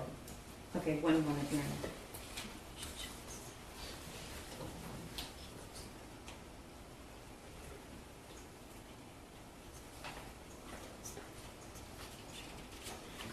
All right, so what did you do next when you came out and? Yeah, so when I saw the car, and I was like, okay, I remember seeing that. I pulled up the poster on my phone, and when I was doing that, I was walking to the back of the car to check the plate, because I remember seeing the plate on the actual, poster. And so I walked around the car with my flashlight on, and then, obviously it hit me when I saw the license plate on the ad, and then I was standing in front of the license plate too. But yeah, so basically I had pulled up the wanted poster and subsequently was walking around the car. And did the license plate match? It did. And did you see anything else of significance in the back of the car? So when I was looking at the back of the car, I had then noticed there was a person sitting next to the car. There's an elevated curb that kind of sits behind where this car was, and it's protects a little garden area. And so somebody was sitting on the curb with their hood up. It was a blue plaid hoodie, And I didn't, when I was walking to the car, I didn't see anybody, and also it was dark, so, I wasn't expecting to see anybody really. I thought it was just a car at that time. Did you say So- anything, or did that individual say anything? No, they stayed kind of like turned around with their hood up. I saw them, and then I turned my flashlight off and headed back into the building. Okay. What did you do next? So I walked into the building, quickly, briskly, headed into my unit, locked all the doors. The lights were off at the time, so I kept the lights off and then called 911. Okay. I'm going to show you what's been marked as Exhibit 302. And this is the security footage from your building. How many cameras, if you know, does a building have? I don't know it's off the top of my head exactly, but I could tell you there's one in like the center lobby area, kind of like the general promenade where most people congregate. There is one on the side of the building, one or two on this side that we're talking about, one on the front, maybe another one on the other side, but I don't have them memorized. Okay. So we're going to start this at 22:56, which the actual time is 10:34 p.m.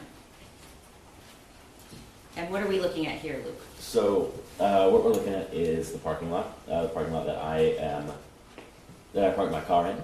And so this is, when I was talking earlier about facing the front of the building and looking backwards, this is the furthest from the front of the building, Okay, so. but this is attached to the building. Who is that right there? I assume that this is the person that I saw in the blue plaid hoodie. Okay. And in this photo, where is the entrance that you would have gone in? So where they just walked out of, so on the Okay. right side of the screen. And eventually, we're going to see you pull in. Will we see that at the top of the screen? Yes, Okay. correct.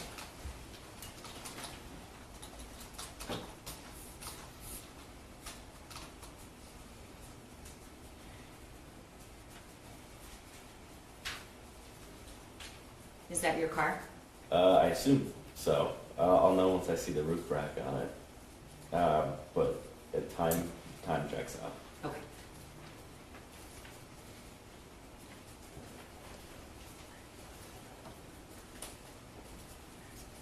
Do you see the Kia that you spotted in this image? Yeah, on the left side there. Okay. It's kind of hard to see. Okay.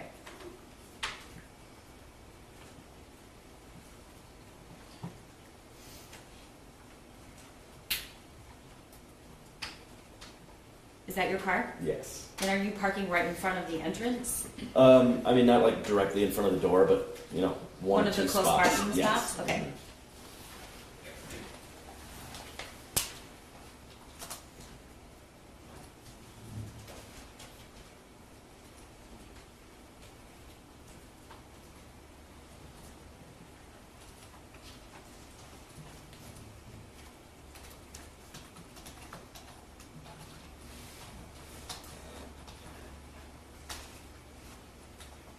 All right, we see, is that individual you Yes. at the right of the screen? Mhm.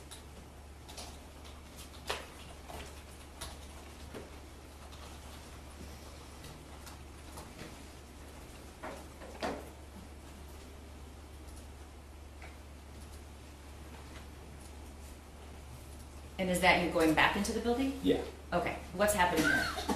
Um, Did you go out to your car to look at the car? no, I think that I think this is when I just first noticed the car. Like, I think I just saw myself look over and just, yeah, it looks like that Okay. checks out. I was probably just grabbing something that right past All me right, to see. and that's you right there? Yes. Are you holding anything? My phone.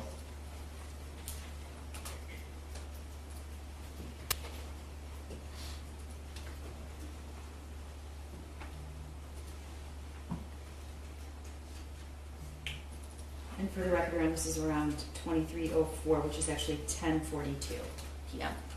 And are you walking at the same pace or a different pace than you? Maybe a Objection, Your little. Honor, relevance. Maybe a little quicker. I'm eliciting just general testimony from a fact witness about what he observed. Thank you. So why are you walking at a faster pace? Probably there'd probably be a lot of emotions going on at that specific time. Okay. At the time when I first went to the car, I didn't expect to see anybody. So when I did, I was like, okay, I want to get safe inside. Okay, and we're gonna play exhibit 303, which is the 911 call. And were you feeling any emotions during that call? Yeah, definitely, for sure. That's something that I feel like, well, I've personally never experienced before, is like that type of connecting the dots like that. And I hope everybody else doesn't. Okay. It's a lot. All right. Call on Friday, December 3rd, 2021, 10:43 and 14 seconds p.m. Detroit 911, what is the address of the emergency? 1111 Bellevue Street.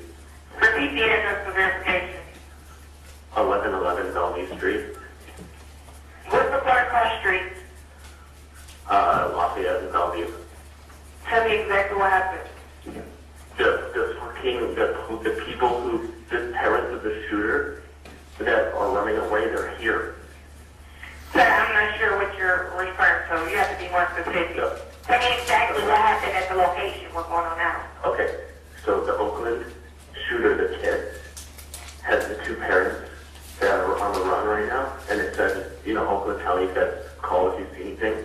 And I just went to go park my car and switch it around at my office, and there was a Kia that looked like their car, and I walked around and checked their license plate, and it's their car, and the woman is here, next to the car. The woman is where? Sitting next to her car in the parking lot.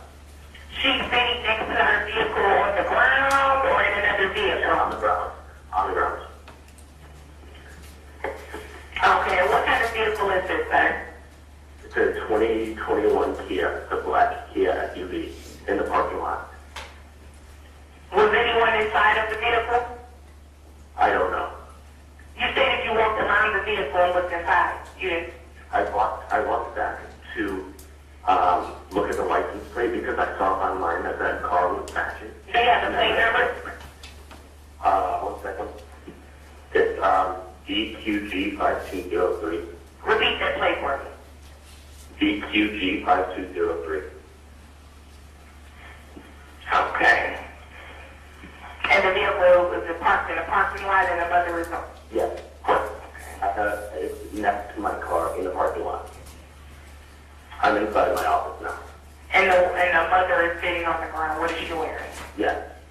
She's wearing a hoodie, but I don't know what kind. What color is the hoodie? I don't know. I think it was plaid, but I saw her for a glimpse and then I ran inside because I like my car. You're not sure what color the hoodie was, but you've seen her sitting there? Yes. Okay, so what's your name? Luke. Okay, well, we're getting this in that area. Thank you. Okay, they're, I can't believe it. They're here. Okay. That's it. Do you want me to stay on or am I? No, sir, you're fine. Okay. All right. Yeah, they're here. That's crazy. Like those are the people are looking for. Okay, so they'll be there to show us, sir. Thank you. Yes, thank you. Bye. Okay, Luke, did you make that call as soon as you got inside? As soon as I got in my office. So Okay. yeah, I mean within 30 seconds. All right, and I want to go back to the previous video and finish that to show what happened after you went inside. Yes.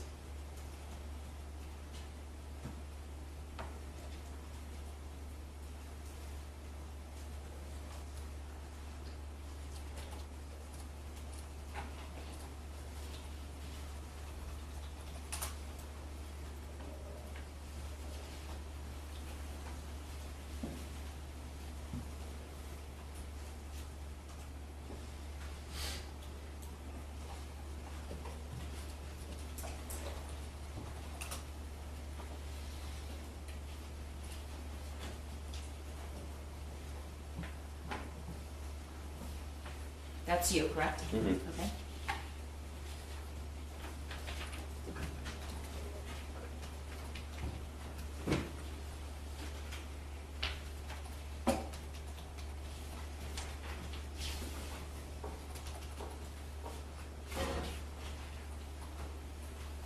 And what is that, if you know?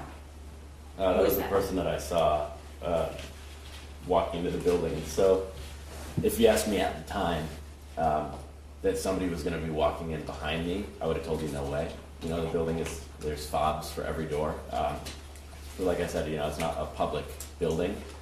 And so when the officers came by, they asked me, you know, I was like, oh, they probably took off somewhere. My confidence in them being inside of the building was, you know, limited. You did not think they were inside, whoever that was? Correct. Yeah, I definitely didn't think that they were right behind me. Okay. In the call, you stated you referred to the individual as female and she. Yeah. Did you ever see the person's face? No, I didn't. They were turned to their back. I think it was just like generally the figure of the person that I saw, more or less. Okay. What happened after you called 911? So you can see an officer in the top right getting there. So that's pretty quick. Was it a few minutes? Yeah, a couple Longer than minutes. It wasn't too bad, especially for Detroit response times. Okay. So when you come, or I came out and actually met them out there because I saw their lights. If it wasn't the siren, it was like one of their floodlights. And but I saw when you someone. came out of the building, did you know where the individual was? No, Okay. I did not. I assumed at the time they probably just took off. All right. I was, to be honest, I was surprised that the car was still even there. I thought they Okay. moved. All right. Left. At some point, did more than just one officer arrive? Yeah, so I think it was one or two SWAT cars that showed up originally, and then, so there's the second one right there. So I walked them through the building to get into the parking lot, because the parking lot is closed. And I think once they kind of confirmed that the car was correct, that's when a lot more people showed up. What's a lot? 10 plus squad cars. All right. Where did you remain? Well, let me just. At what point was this over to the extent where you went home? How many? Oh, I was there till like 2 or 3. Okay, and were you in the building the whole time? No, I was in the building for probably like an hour. I was in my unit, and then they had questions. You know, I was talking with them a little bit, kind of just like generally floating between the front of the building and then inside my office. And then I got into a squad car and they took me to what they called like a command post or something like that, where it was like a couple blocks away. They had set up like a central command, like HQ for other officers and stuff like that. At some point, did you learn whether or not the individuals were taken in custody? Yeah, like way late in the night. Did you learn where they were located? Yes, I did. So they actually walked me, like they showed me where it happened afterwards. Where were they located? So the painter that I referenced earlier on in this testimony, we shared basically drywall with them, 2 pieces of drywall. So they were right in the unit adjacent to where ours is. And that unit, that's on the first floor, right? Okay. Correct, yeah. Does it have windows in it at all? It does, yeah. And are they facing the parking lot, or are they Yeah, facing? so if you're facing the front of the building, my unit is on the right. It faces the right side of the building. And then there's another unit behind ours that also faces right into the parking lot. So this unit would have looked, and I say looked, it's not like a perfectly clear window, it's like frosted, but would have looked into the parking lot. All right. Did the law enforcement that showed up, did they have lights and sirens? Were there any lights? Were there any sounds? Yeah, tons. And you know, like we're pretty aware of what goes on, just given like the thinness of the walls. You know, there's no insulation between our walls, and then you know, especially at night, you're aware of any lights that go down the street, anything like that. Okay, you mentioned the walls and the thin walls. What do you mean? Do you mean you're aware because of noise or because of what you see? Yeah, both. For the walls, you know, we hear other units, other people, you know, in the building. Like I know when other people are in the building, for sure. And the just to windows, clear your testimony, you know they're in the building because you can hear them, or you know they're in the building because you see them? Are we talking about the officers or in general? Hold on, just let me finish my question. Ahead. This wall you share is what you're trying to say, that you can tell if somebody's in there even if you haven't seen them? Yeah, you can hear them. I mean, if they're making noise. Okay. And when you were in the building for that hour, was the building being searched, or was law enforcement out in the parking lot? No, the building was being searched at that time. And what did you hear, if anything? So I was in like the front of the building at the time. They had guns drawn. You know, they were searching the building. They were announcing that they were there. They were definitely making a presence. Okay. Before this day, which was in December 3rd. I guess it was December late night. But Yeah. before this occurred, had you ever seen anything discarded or left out in a hallway in the building? Oh yeah, so in the center promenade that I mentioned earlier about like where the camera is, there's people put like, I think, I don't know, people put things to give away there, and then also people like store things there for very short periods of time. At the time, there was like a new Tempur-Pedic mattress that was there, or new to me, you know, looking new, and it was sitting up against a wall, and it was there for a while because somebody had like taped a note to it that was like, "Can I buy this from you?" You know, whoever it was. And how long was it there? Days, weeks? Days. Okay. Yeah. And why is the mattress significant to you? So the mattress was taken into the unit, and I saw that afterwards. So when they showed me the unit again, you could see that the mattress was then in there. You know, I don't really know who actually owned the mattress, Okay. even to this day. At some point, did you ever see the mattress again? Yeah, so then somebody, I don't know who, but somebody took it back out of the hallway, and I think whoever actually owned it didn't want it anymore because it floated around, like it was sometimes like in front of the unit that they were in, and sometimes in the middle of the hallway, and sometimes like on the floor. Like it was a very, it was very agnostic where it was for a while, and then I don't know what happened to it. Okay, all right. Nothing further. Ross? Yes, Your Honor, thank you. Good morning. Morning? Morning. So, excuse me, just one moment.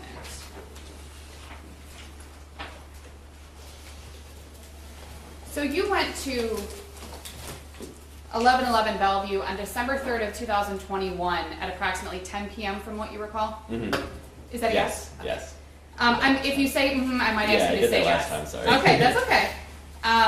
You said that you described 1111 Bellevue as an industrial building that was once used for manufacturing. Yeah, in the 1920s. Right. So yeah. On December 3rd of 2021, it was not a manufacturing building. No, there are individuals, tenants who do different types of manufacturing, like there's a millwork company. I technically manufacture coffee, but they're not manufacturing pickup trucks in the way that they were 100 years ago. Right. So in the 20s, it was used as basically a truck factory. As far as I know. Okay. Yeah. But on December 3rd of 2021, it was a business building. Correct, yeah. It was just industrial in style. Yeah, specifically the look of the building. Right. The look of the building was industrial, but it was not an industrial use building. I think it's technically zoned industrial still to this day. I don't know if it's zoned mixed use, but I'm not fully positive on the regulations and codes of buildings.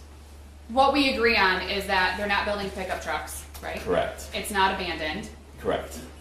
There were multiple tenants in the building. Correct. And there had been multiple tenants for quite some time, for what it sounds like. Mm-hmm. At least a couple of years. Okay. Where you roast coffee is approximately 3,000 square feet, is that correct? Yeah, so there's 2,000 square feet on the first floor and an additional 1,000 on the third floor. Okay, so the 2,000 square feet on the first floor is the space where you share the wall with the artist studio. Yes, correct. And then you have the 1,000 square feet on the floor, which is where you keep your cars. Yeah, at the time, yeah. Okay. Uh-huh.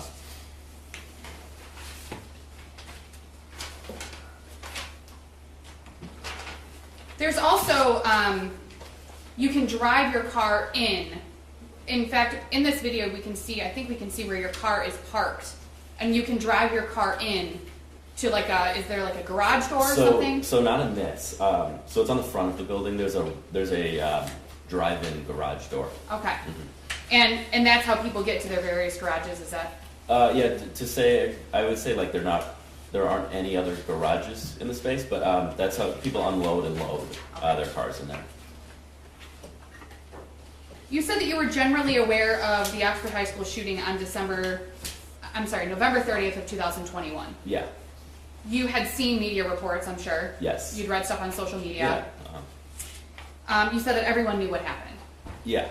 On November 30th of 2021. Correct. Prior to December 3rd of 2021, you saw a poster, a wanted poster on Yes. social media. Mm-hmm. Is that a yes? Yes. And you saw it on December 3rd of 2021. I believe so. And that poster had a photo of James and Jennifer Crumbley? Yes. Or photos of James and Jennifer Crumbley? Yes. A photo of their vehicles? Yes. A license plate number? Yes. General information about the shooting? Yes. It indicated, I think your testimony was, it indicated that they were on the run. Yes, I think it was more of like a be on the lookout or a wanted poster generally. There was a reward offered, if you remember? I don't remember at the time. Your testimony was that the Kia, which we can see on the left side of the frame, was parked the farthest from the building entrance. Do you remember that being your testimony? Yes. You also testified that there's actually a door on the right side of the frame in front of where your car is parked. Yes, I would say that the main entrance and then the ancillary entrances, I'm speaking mostly in regards to the main entrance of the building, which is on the front. Okay, so there were multiple entrances to the building. There are 3 entrances to the building. Okay, so there wasn't just one way to get in on the front of the building, there was also the door right where your car is parked. And in fact, Yes. we watched you walk into that door. Yes.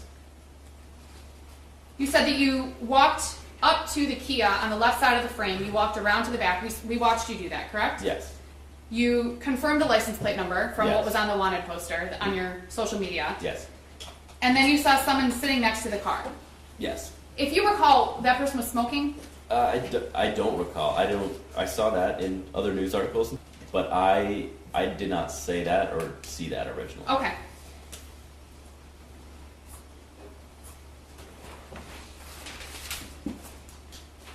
You said that you didn't expect to see anyone sitting outside of the car? Yeah. You expected just to have the car there empty? I think for clarity, I didn't expect to see the car or have the car be a matching car in the first place. So there were a lot of unexpected things happening at that specific time. But that's about it. You said that you wanted to get safely inside. Yes. You assumed that the person that you saw was dangerous? Yes. That was based on what you had seen on the news and in media reports? Yes. Based on the wanted poster? Yeah. Maybe not particularly. I wouldn't say that like the poster said armed and dangerous or anything like that. Not 100% positive. But I think generally, in a situation like that, I would fear for my safety. Based on your own personal beliefs about the Oxford High School shooting and what you had heard in the media about James and Jennifer Crumbley? Yes. The person sitting outside the car didn't say anything to you? They did not. They didn't say, hey, look away? No. They didn't say a word, right? There was no interaction between us. In Exhibit 303, you called, was your 911 call. You recall that you told the 911 dispatcher that the parents were on the run? Yes. And again, that was information that you had based on what you'd heard in the news and the media and what Yes. you'd seen on the wanted poster. The person that you encountered next to the Kia didn't say, hey man, I'm running away. You said there was no encounter at all with that There was person. no interaction. Okay. Now, right around this timestamp, 2306 on the video, which I believe is about 20 minutes earlier real time, Mm-hmm. The prosecutor pointed out that somebody walked across the parking lot after you'd entered the building. Yes. That person didn't run after you, correct? No. From what you saw in the video? Correct. They didn't chase you down? They did not. Didn't threaten you in any way? They did not. You didn't even know that they were there? Obviously, I saw them. I didn't know that they followed me in. Correct. You didn't know that they walked in after you'd walked into the building? Correct. I think by the time I was in my unit, I didn't hear the door shut. I didn't know if they softly closed the door or anything, but I didn't know that they were in it. You had no knowledge that that person had even entered the building? Correct. You then testified that there was about a couple minutes later, we watch, and I'll play the video too. Oh, I just went to sleep. We'll play the video too. A couple minutes after this 2306, or a couple minutes after you called 911, the police showed up. Correct. So if you look at the timestamp, right now it's 2306:54. Mm-hmm. And then it jumps to 2321.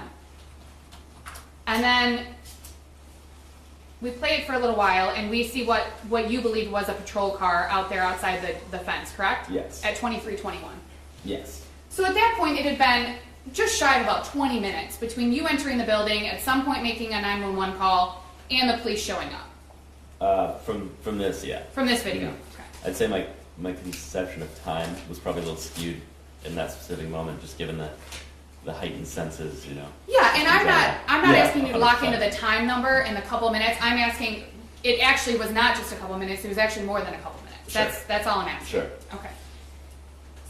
Now, I thought I heard you say this a couple of times, but I just want to clarify.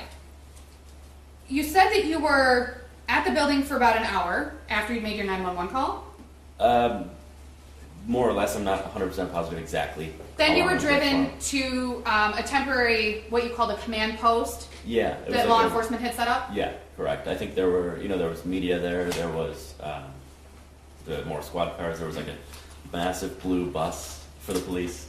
And then, and this was the part that I wanted to make sure I heard you say correctly.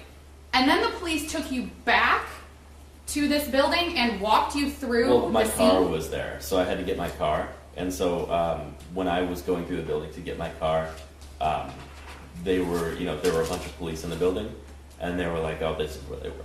And they allowed you to enter the scene? And No, I did not enter the scene. Okay. And that's what I was unclear about, because you testified that you had seen the mattress in the unit after James and Jennifer Crumbley got Yeah, arrested. so when I walk through the center of the building, you have to turn right to exit through to access this parking lot that's on the screen. And so to exit that, you have to pass by the door of where they were hiding. And so that door was open, so you could see the mattress. Okay. Now, you talked about what you heard while you were in the building. You said that you were at the front of the building while the police were searching the building? Yeah, so like I said, I was generally kind of floating around, because I have two doors on my building, or my unit, for example. I have like side doors and the front door. And so I was somewhere between those, or I was outside in the front. So you know what you heard and saw, correct? Yeah. Mm-hmm. You know what you observed on your own. Yes. You have no knowledge of what James Crumbley heard or saw while the police were there. That's correct. I have no further questions, Your Honor. Yes, Your Honor, just briefly. Do people, is there any residential unit, and I guess what I'm asking is, do people sleep at the building? No, it's within the terms of my lease, at least. And generally, I think it's one boilerplate lease that goes across all of them. Though that is an assumption that it is not allowed, you're not allowed to sleep there at all. Oh, okay, thank you. I want to play the video, just a portion of it quickly.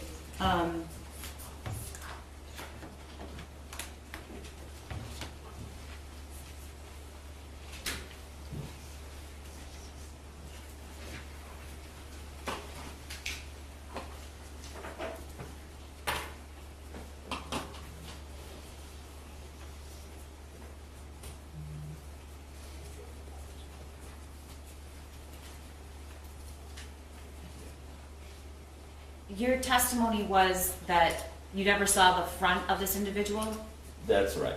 but what the actual piece of clothing, how did you describe it? Objection, Your Honor, asked and answered. How did you describe it? You said something in the 911 call. I said it was a plaid hoodie. Okay, do you know what color, do you remember what color it was? During the 911 call, I didn't say. I think it might have been blue. Okay, but you're not That's sure? Not 100% positive. Okay.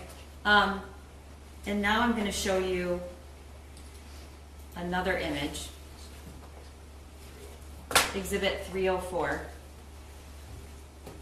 First of all, is that the art studio, if you know? Yeah, I've never been inside of it, but like I said, when you pass to go to the parking lot or leave the parking lot, sometimes the door's open. So I know that there's like paintings in there, and I know the general footprint of the space, just given where it is. All right. Did you ever see James or Jennifer Crumbley, other than No, okay. only the obviously the seeing somebody next to the car, but when they were arrested and taken away, I wasn't in the building, or I was at that like command post. Okay. area. And can you describe what that individual is wearing that's not the police officer? It looks like a blue sweatshirt or hoodie of some sort, plaid. Okay. Thank you. Nothing further, Your Honor. Brief recross. Mr. Curley, to your knowledge, James or Jennifer Crumbley were not tenants of 1111 Bellevue, correct? That's correct. You have no idea if they had any knowledge of what the terms of the lease were, correct? Yeah, that's correct. No further questions, Your Honor. But they wouldn't have had a fob because they weren't a tenant, correct? That's Objection, Your okay. Honor, speculation.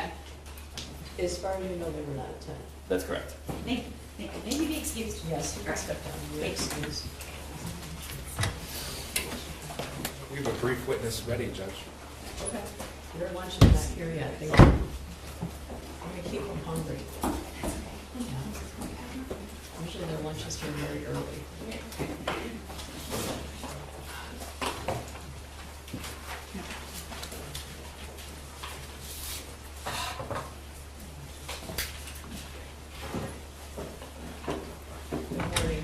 Good morning. Could you raise your right hand? Do you swear or affirm the testimony you're about to give is the truth, so help you God? I do. Could you please step up? And can you have a seat? And could you state your name for the record and spell your first and last name? David Metzke, D-A-V-I-D, Metzke, M-E-T-Z-K-E. Go ahead, ask me. Thank you. Good morning, sir. How are you? Doing well, how are you? Fine, thanks. Tell us, please, how you're employed. Currently employed with Detroit Police Department. And how long have you been a police officer with Detroit? Close to 7.5 years. Okay. Tell us, please, what's your current assignment? Currently assigned to the Detroit Special Response Team.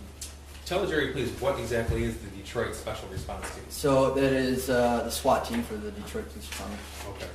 Tell us, what are some of the responsibilities associated with a team member of the Detroit Police Special Response Team? Okay, so our primary jobs are barricaded persons, hostage situations, dignitary protection, high-risk search warrant, and fugitive apprehension.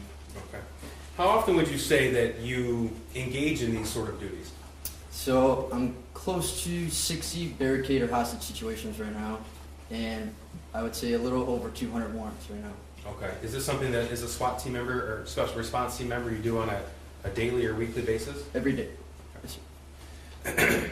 And how long have you been a member of the special response team? Going on 4 years. 4 years, okay. I'd like to direct your attention to about 11:30 p.m. on Friday, December the 3rd, 2021. Do you recall that date and time? I do. In working, or were you called in? I was called in. And tell us what that means, please. So I was probably sleeping at that time.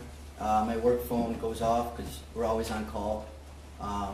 So it's blasting. I wake up, you look at your phone, and depending on what you get called in, so that day we were called in for fugitive apprehension. We're told to report to the base. I reported to my base. The Detroit Police Special Response Team base? Yes, sir. Okay, and then what do you do there? Then I gather all my equipment up. So, you grab your rifle, your body armor, your belt, anything you need for your objective for the night. Okay, were you told at that point why you were being called in specifically? We knew we were going for 2 fugitives. Okay. And so you got to the base and then you obtained your gear? Correct. And what happens next? Then I was loaded onto the Bearcat, which is our smaller armored vehicle. And then we go from there to our assigned address. Okay. So if I understand you correctly, there were other members of the special response team with you at the base at that point? Yes, sir. And you said we loaded on the Bearcat, so that means other members loaded onto the vehicle as well? Yes, sir. Okay, do you recall how many? I would say around 6. 6? Okay. And you traveled together to the location you were called for? Yes, sir. Would that be 1111 Bellevue in Detroit? Yes, sir. Okay. So give us an idea sort of where this location is. So the closest geographic, I would say, would be like Belle Isle. Okay. Go like Belle Isle and then west off of Jefferson. It's like the closest I can describe it. Now, do you recall approximately what time that you would have arrived there? It was late. I know we got recalled late, like almost 12. And 12 is at midnight? 12 midnight, correct. So I would say it took me about 20 minutes to get from my house to the base, and then after loading the equipment up, probably about 20-25 minutes from our base to the location. All right. Tell us, please, what you observed when you arrived at that location. So we were one of the last officers there because there's 2 different teams on the special response team. There's a reactive team. The first guys, they have take-homes, and they go directly to the scene. Take-home vehicles? Correct. Okay. And then the second set of the team, which I'm on, they go to the base and get all the equipment, and then they go to the scene. So we were probably one of the last officers that arrived to the scene at the time. Okay. So when you arrived there, can you give us a number, or approximately how many other law enforcement personnel you observed? So I can't give you a hard number, but I can tell you when we pulled up in the armor, it was packed. Like I've been to a lot of stuff, right? The street was, like, I didn't even know what I was honestly pulling up on when we did that. When we pulled up in that small Bearcat, I was like, all right, I guess we're doing this. And there was tons of officers. The street was packed. It was busy. Now, tons of officers, are we talking about just Detroit or other departments as well? I couldn't, like, once I got in the building, I could tell you more. But pulling up, I just seen a lot of cop cars. Okay. So it's when you arrived, you made that observation. Did you meet with other team members? Yeah. Okay. Yeah. And what happens next? So I got off the Bearcat, I grabbed the Halligan, which is like a pry bar. So we're taught that you have to grab your Halligan and a ram, because you never know what you're going into. Can you describe what those two things are, please? Yeah, so your Halligan, it's going to have like a sharp point on it and like rabbit tails on the end of it, and it's like a bar like about this big. Are you talking about 3 feet long or so? I would say, yeah, Okay. safe to say. Then you have your ram, and we use a maritime ram, so it's probably about this big. It's like 35 pounds, and it has a block on it about that big. Okay, just so we have a little bit of idea of making a record here. About a foot and a half long, or? 2 feet, safe to say. Okay. Yeah. And you said there's an end on it? A square end, yeah. A square end, and, Yeah. and that's, what, 6 inches diameter? Yeah, I would say safe to say, yeah. Okay. And what is that made out of, if you know? It's enough to break the door down, so Okay. it's steel. Okay. And you said it's about 35 pounds? Yes. All right. So you grab those 2 tools, and then what happens? I grabbed the Halligan. So The Halligan. it'd be too much to carry your rifle, all your equipment, a ram, and halo. So I grabbed the Halligan. I came off the Bearcat, and then I made entry to the door. It was like a smaller door. I remember coming in and then like going left. And when I got in, there was like a lot of officers there, my team members there, guys in jeans with like police vests on, like a marshal. There was a lot going on when I walked in. Okay, I'm going to show you what's been admitted as People's 306. Is that photograph in front of you, sir? Yes, sir. Okay. And do you recognize what's in this photograph? Yes, sir. And tell me what this is, please. That's the scene where we responded to. Okay. And is that photograph fairly accurately depict what that building was on the evening or the night of December the 3rd, 2021? Oh yeah, it was. I mean, to me, you gotta think I'm coming in at 1 a.m. Dark time. It was a warehouse. Okay. That's what I remember there. And here's 307. Is this the same building, just different view? Yeah, that looks like the door I walked in. See how it's like a smaller door? To the left of the picture here? Yeah, to the left, right there. Yeah, Okay. that's what I recall walking into a door similar to that. Okay. And tell us again what you encountered when you went in that door. So I came in and then I went left. And when I came in, I remember I had my team members here, which our team members, they're very like distinctive. Like we all wear black, and you have your SRT patch on, and you have your Kevlar helmet on. We're very distinct. And then you have other officers like patrol or unmarked officers. So I knew who I was going to rendezvous with my team.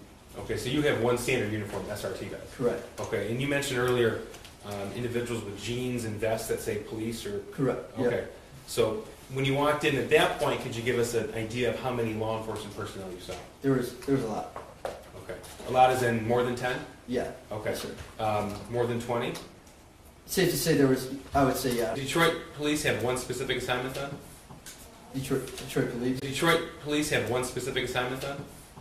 Detroit police. The SRT. SRT, yes. Yes, at that time, correct. Okay. So tell us what happened going through this initial assignment. So we were looking for 2 fugitives. We started on the first level, and we started breaking down doors. Okay. Let me pause you right there. Breaching or breaking down doors. Tell us, please, what that entails. So you're using that ram that I kind of explained, right? It's usually one of the bigger guys on the team. It's a specific form. It's the way you swing back, and you're using a ram specifically to bypass the lock on a door. So you're pushing it in with the forks. Okay. Did you use this tool on one door or multiple doors on the first floor? I would call us using it on multiple. I would say not more than 3, but I would say at least 2 to 3. Okay. And that's on the first floor. What about on the second or third floors? So I remember before we even got there, we had K9 down there too, which was with us. K9 is in police dogs? Correct. Okay. From there, somebody notified our team that 2 fugitives may be possibly on the second floor, and they never came down. So we went upstairs. When we got upstairs, there was another SWAT team. It wasn't I'm not sure what SWAT team it was. It could have been a federal SWAT team. It wasn't Detroit though? No, it was not. Okay. So we got up there. They told us that there was locked doors, but they cleared the open doors at that time. So sooner or later, our team got a hold of a ring, like full of keys. And I'm talking like it was a ring, like 100 keys. And there you go. Well, these are the keys to this building. Use it, so we stop breaking down our doors. So we started unlocking doors on the second story and clearing it out. And, Okay. That's on the second floor? Correct. Okay, but that's after doors were already breached on the first floor? Correct. Okay. This is Exhibit 309, just to confirm, this is the same building, 1111 Belleville in Detroit, just from a different view? Correct. Yes, sir. Okay, correct, okay, thank you. Now, after you obtained, or your team obtained that ring, did you obtain information that the wanted fugitives could be somewhere in the building? Yes, sir. Okay, and do you recall where that was? So we were notified, at least I was notified, that the fugitives may be downstairs in a particular room. So our team went back downstairs to the particular room and we lined up and Okay, particular room, was it Suite 130? I would say it's safe to say. Okay, so that would be on the first floor. Prior to that information being obtained by your team, that door was not breached, is that correct? Correct. Okay, were doors around that suite breached? Yes, sir. Okay, is that a loud process or a quiet one? It's going to be loud. Okay, and that's because you described the 35-pound RAM and what it's used for? Yeah, you're breaking down. Yeah, you're slamming a door. Now, on this particular evening, December 3rd, 2021, well, first of all, let me ask you, do you recall the approximate time that you entered Suite 130 at this location? I don't know the exact, it was late. I know it was late. I know we were clearing probably for at least 40 minutes before we got there. Okay, and that's your particular team clearing for 40 minutes? Yes, sir. I'm Okay. saying me specifically with my team. Okay, thank you. Were you equipped with body-worn camera? Yes, sir. That incident? Okay. And if we had a date and time stamp from that body-worn camera, would that tell us specifically when it occurred? Yes, sir. I'm going to show you what's been admitted as People's 304. This is a body-worn camera from that week.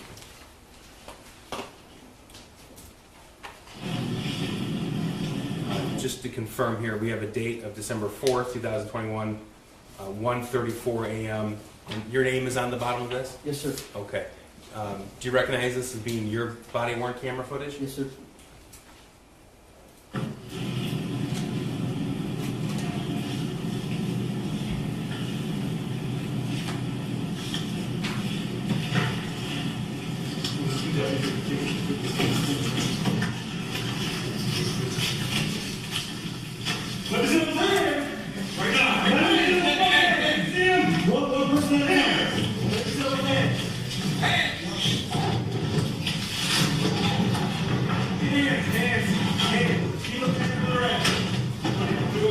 Turn around.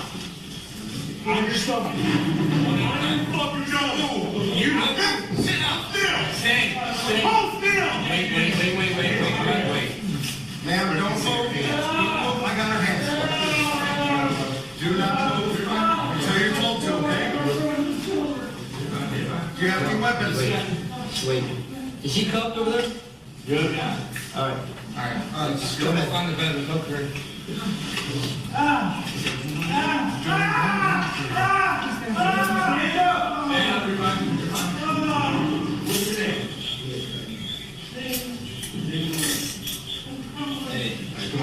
I'm 14.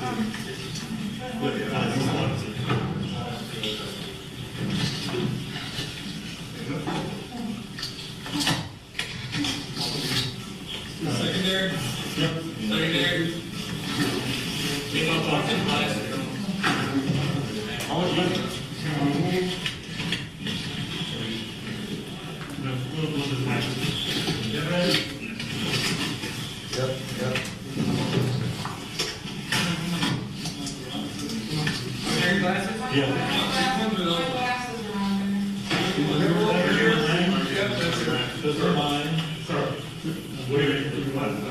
Look at it.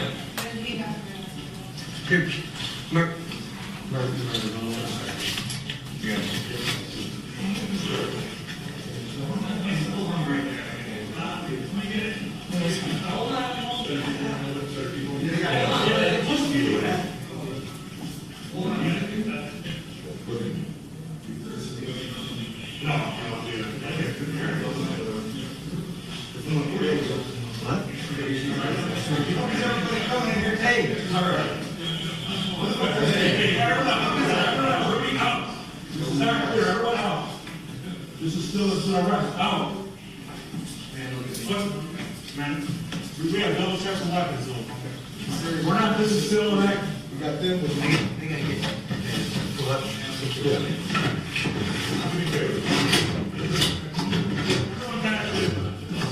Listen, everybody do the favor.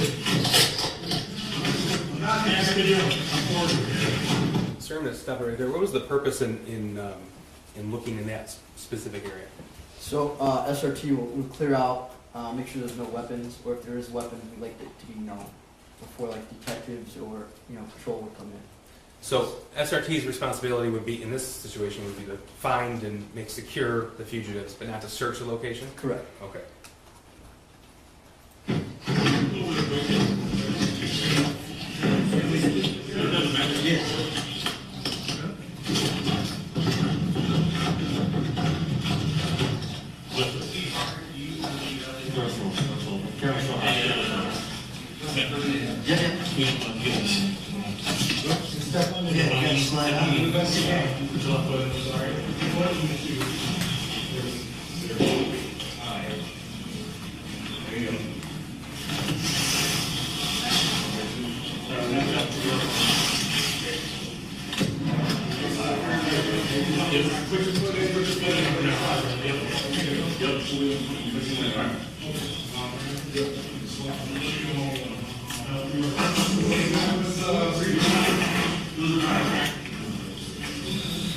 I can't do it.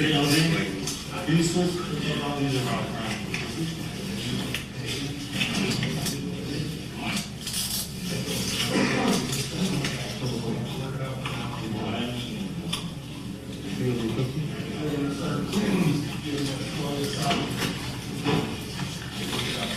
Here, bro. No, never mind. Hey, Woody. Yeah. There you go.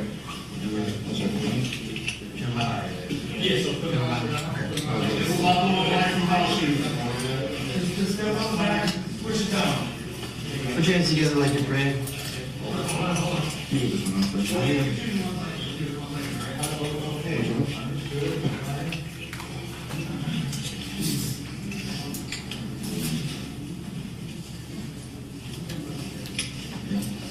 Hands back together like you're praying.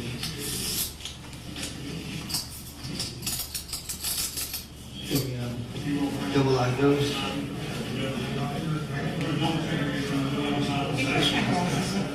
Not in your pocket? No, I can't see that. That's why.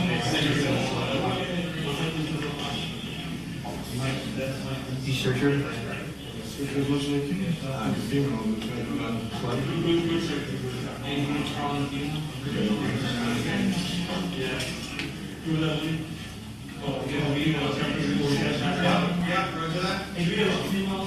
Yes. Now, here.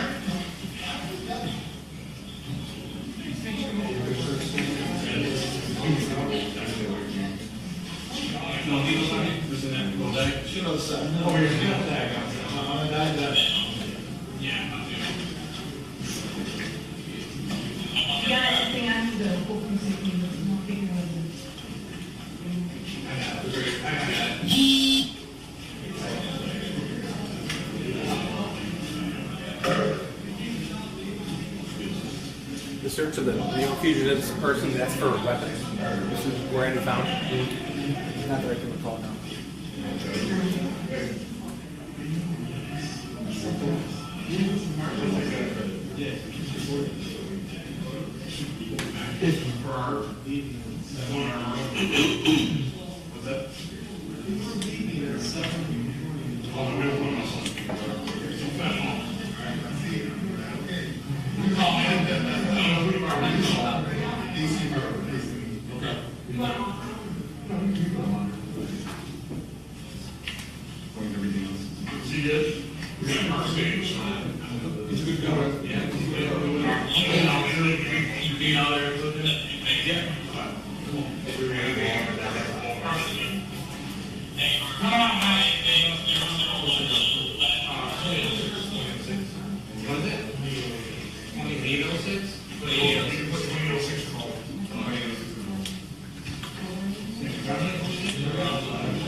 something will come out.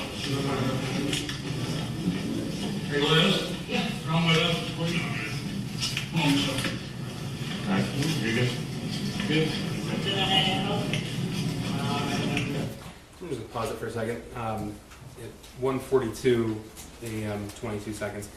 This is the hallway right outside of the suite where they were found in that location? Yes, sir. Okay, does this give an idea of the number of law enforcement personnel outside of that suite at that time? Yes, sir.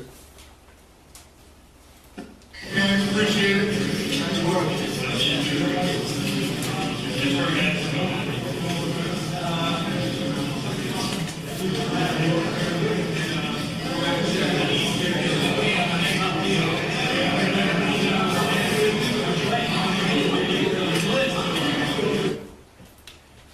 Thank you. I have nothing further, Judge. Cross? Yes, Your Honor.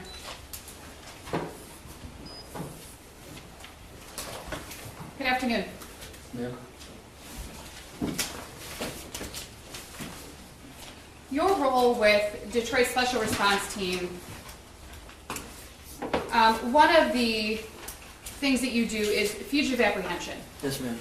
Fugitive apprehension is typically when there's a person who is not coming in to address allegations or charges against them, correct? I would say that's Okay. correct. Usually, fugitive apprehension is you get involved when it, and correct me if I'm wrong, Okay. if it becomes clear that that person is not going to come in on their own. I'm just going to object to the form of the question, Judge. He's testified that he gets notified of when to report to base. He's given an assignment, and he does the assignment. Yeah, are you the one who decides that? No. In fact, you receive information from your supervisors, Yes, ma'am. and you have no knowledge of the truth to the information that you receive. Truth or inaccuracy, either way. And I believe my supervisor's not to lie to me, so I'm listening to the order. So you get a phone call, and you go to the station. Yes, ma'am. You testified that there were, I think you said, tons of officers at 1111 Bellevue on December, well, it would have been December 4th of 2021. Yes, ma'am. Yep. December 4th. Yes, ma'am. You knew that there was a shooting at Oxford High School on November 30th of 2021. Yes, ma'am. You had seen media coverage about it. Yes, ma'am. You were aware of it. I believe so, yes. Were you also aware that James and Jennifer Crumbley had been charged in connection with the shooting on November 30th? I can't say I remember or not. Okay. You don't specifically recall seeing that they were charged? Is that a no? No. Thank you, Your Honor. Exhibit 306 was a photo of the exterior of 1111 Bellevue. Your testimony was that you remembered it as a warehouse. Yes, ma'am. You learned that it was actually a building that had multiple businesses in it, correct? Yes, ma'am. You knew who you were looking for in 1111 Bellevue that night? Yes, ma'am. You had been given photographs, I believe so. descriptions. I believe so. You knew that they were the parents of the Oxford High School shooter? Yes, ma'am. And you received that information from your supervisors or from the other officers when you arrived on scene? Yeah, I would say it's safe to say our supervisors. Okay. Because the reason I asked that is because you testified that when you pulled up onto Bellevue, you didn't know what you were there for. So I wanted to clarify that before you entered 1111 Bellevue, you were given information about why you were entering. I knew I was going for fugitive apprehension. And who it then- was. No, at the time I made entry, we found out pretty much who it was, I would say. Okay. Entry into the building? Yes, ma'am. Okay. You testified that you received information while you were inside of Bellevue that the individuals may be on the second floor and may not have come down. Do you remember that testimony? Yes, ma'am. That was not true, correct? Yes. Yes. You learned that that was not true. Yes.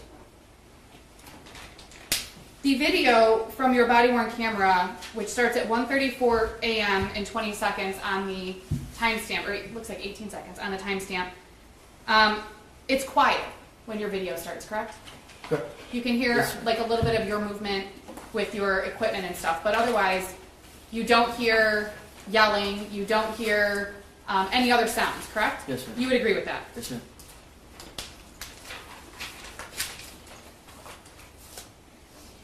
You recall when you entered the unit, obviously it was dark.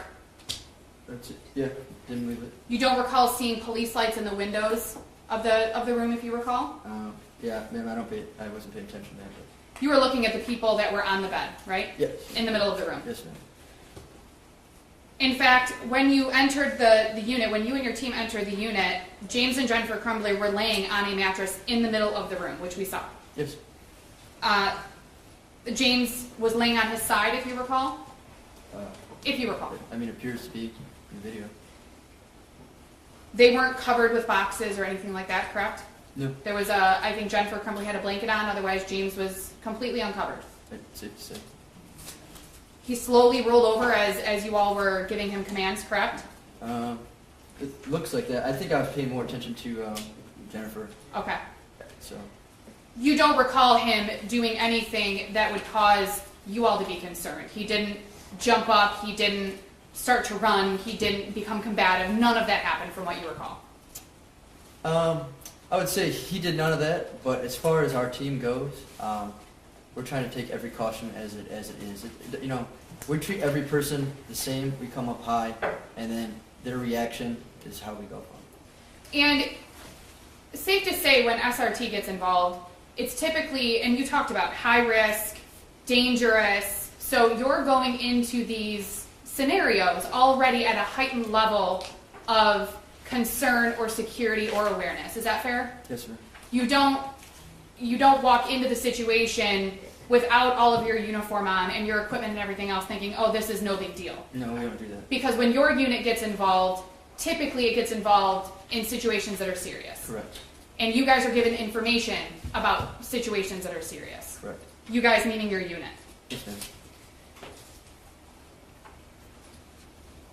You can hear yelling, if you recall. You hear yelling on the video, and if you know, you later learn that that was James Crumbley. Okay. He wasn't yelling at officers. Okay. Yes, You- ma'am. No, you no, recall he that? didn't- Yeah, he didn't seem to be yelling at us. Okay. He was just making sounds. It sounded almost, and if you know, if you agree, it sounded almost that he was in pain. Safe to say. And again, the mattress was in the middle of the room.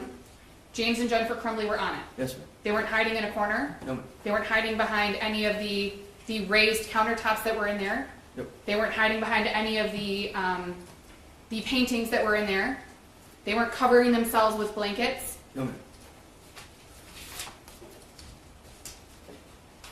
If you recall, your unit received information that James and Jennifer Crumbley may have a weapon with them. Yeah, so, ma'am, I don't recall. We just treat every person that we're going after as if their possibly is a weapon. Now, you all searched that unit and you did not find any weapons. No, ma'am. And you searched both James and Jennifer Crumbley and there was nothing found on them either. Somebody did. I didn't. But somebody did. Somebody searched them. Correct. Okay. And we talked about this a little bit at the beginning. It's not your job to verify whether or not the information that you receive is accurate, correct? Correct. Your job is to get the call, right? Yes, ma'am. You go to the base, Correct. you get your equipment on, you load into whatever vehicle you're taking, and you go to the scene that you've been called to. Yes, ma'am. Now, when the investigations are being done by your own department, you tend to have a little more information at the beginning. Is that fair? Me, myself. Your unit. So, yes, ma'am. I would say normally during times that we get called out, it starts high and then it comes to us. If that makes sense. High in the rankings. Yes, ma'am. So it would go to your supervisor or their supervisor and it gets filtered down to you. Yes, ma'am. And if you recall, at around 6 minutes and 40 seconds on the video, I don't remember what the timestamp was, you can hear James Crumbley say we were leaving at 7 in the morning. Do you remember hearing that in the video? I'm going to check to that, Judge. There's been any testimony of that, nor has there been any indication that that happened. It's on the video, Your Honor. Well, then I think the video should speak for itself for the jury to make the Yeah, determination. ladies and gentlemen, you can rely on what you see in the evidence and on the video, all right? Do you recall hearing that on the video?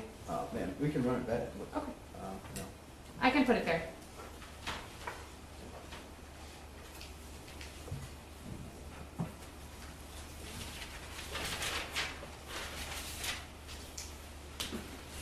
It's at 6:24.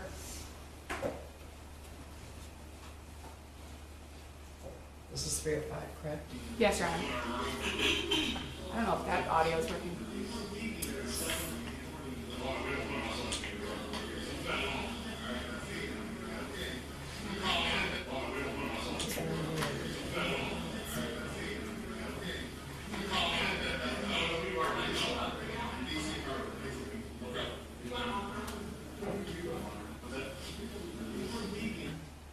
Oh, I don't know, can you hear it from this? Yeah, so this is the second time I've watched the video, so yeah, I can.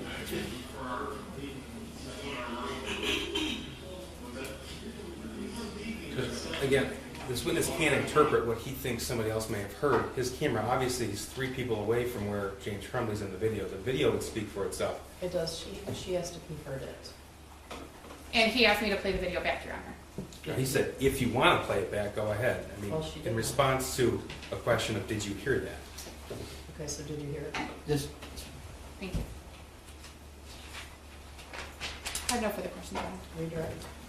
Sir, did you learn that they had active arrest warrants at the time you arrived on scene? I don't recall. I In would order say for a fugitive arrest to occur, you need active warrant. arrest warrants. Yes, sir. Okay.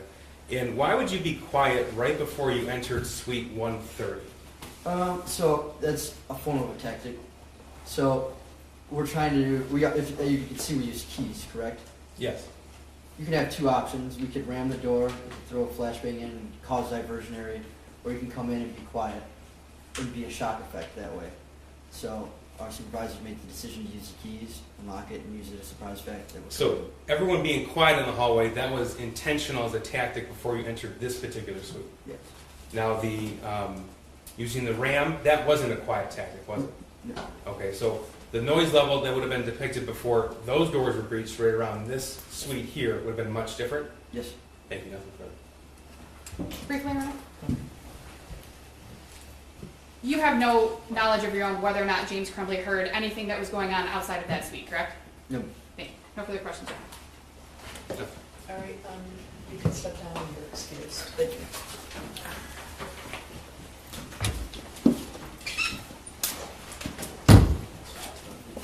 All right, can I have you return at 1:30 after lunch?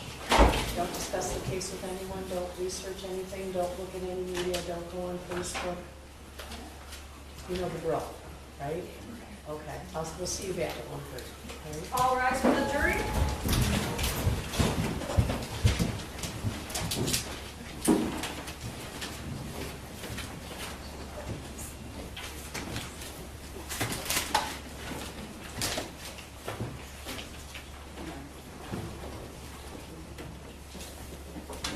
All right, you may be seated. Who's the next witness? Who's the next witness? When we approach that information, Judge? I think just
Thank you, Judge. Could everyone remain seated while the defendant leaves court? Thanks.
اللي انا معلمته بشارع معلمته يلا لف. قلت لا انا بعرف شو عم بحكي. لا انا مش عم بحكي انا ليش لقيت Because I knew you were going to say no. Hey Dan. يلا. And then he said, It's okay. Sorry. this is how I get to know. And I was going to, I was sorry, no, no problem. I was going to save it up to let this go. It's too big of a nuisance to not time. Not sitting in, you know, Okay. Deal. Deal. خلص اربحي. Yes.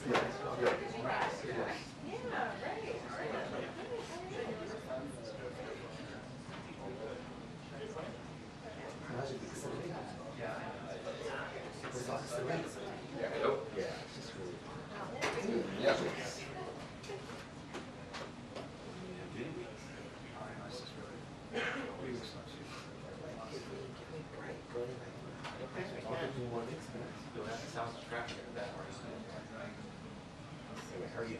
I'm good. I saw you on MSNBC yesterday. No, like you were on MSNBC. I was on there. You were on there. I was Ah, I got it. my influx. Probably doesn't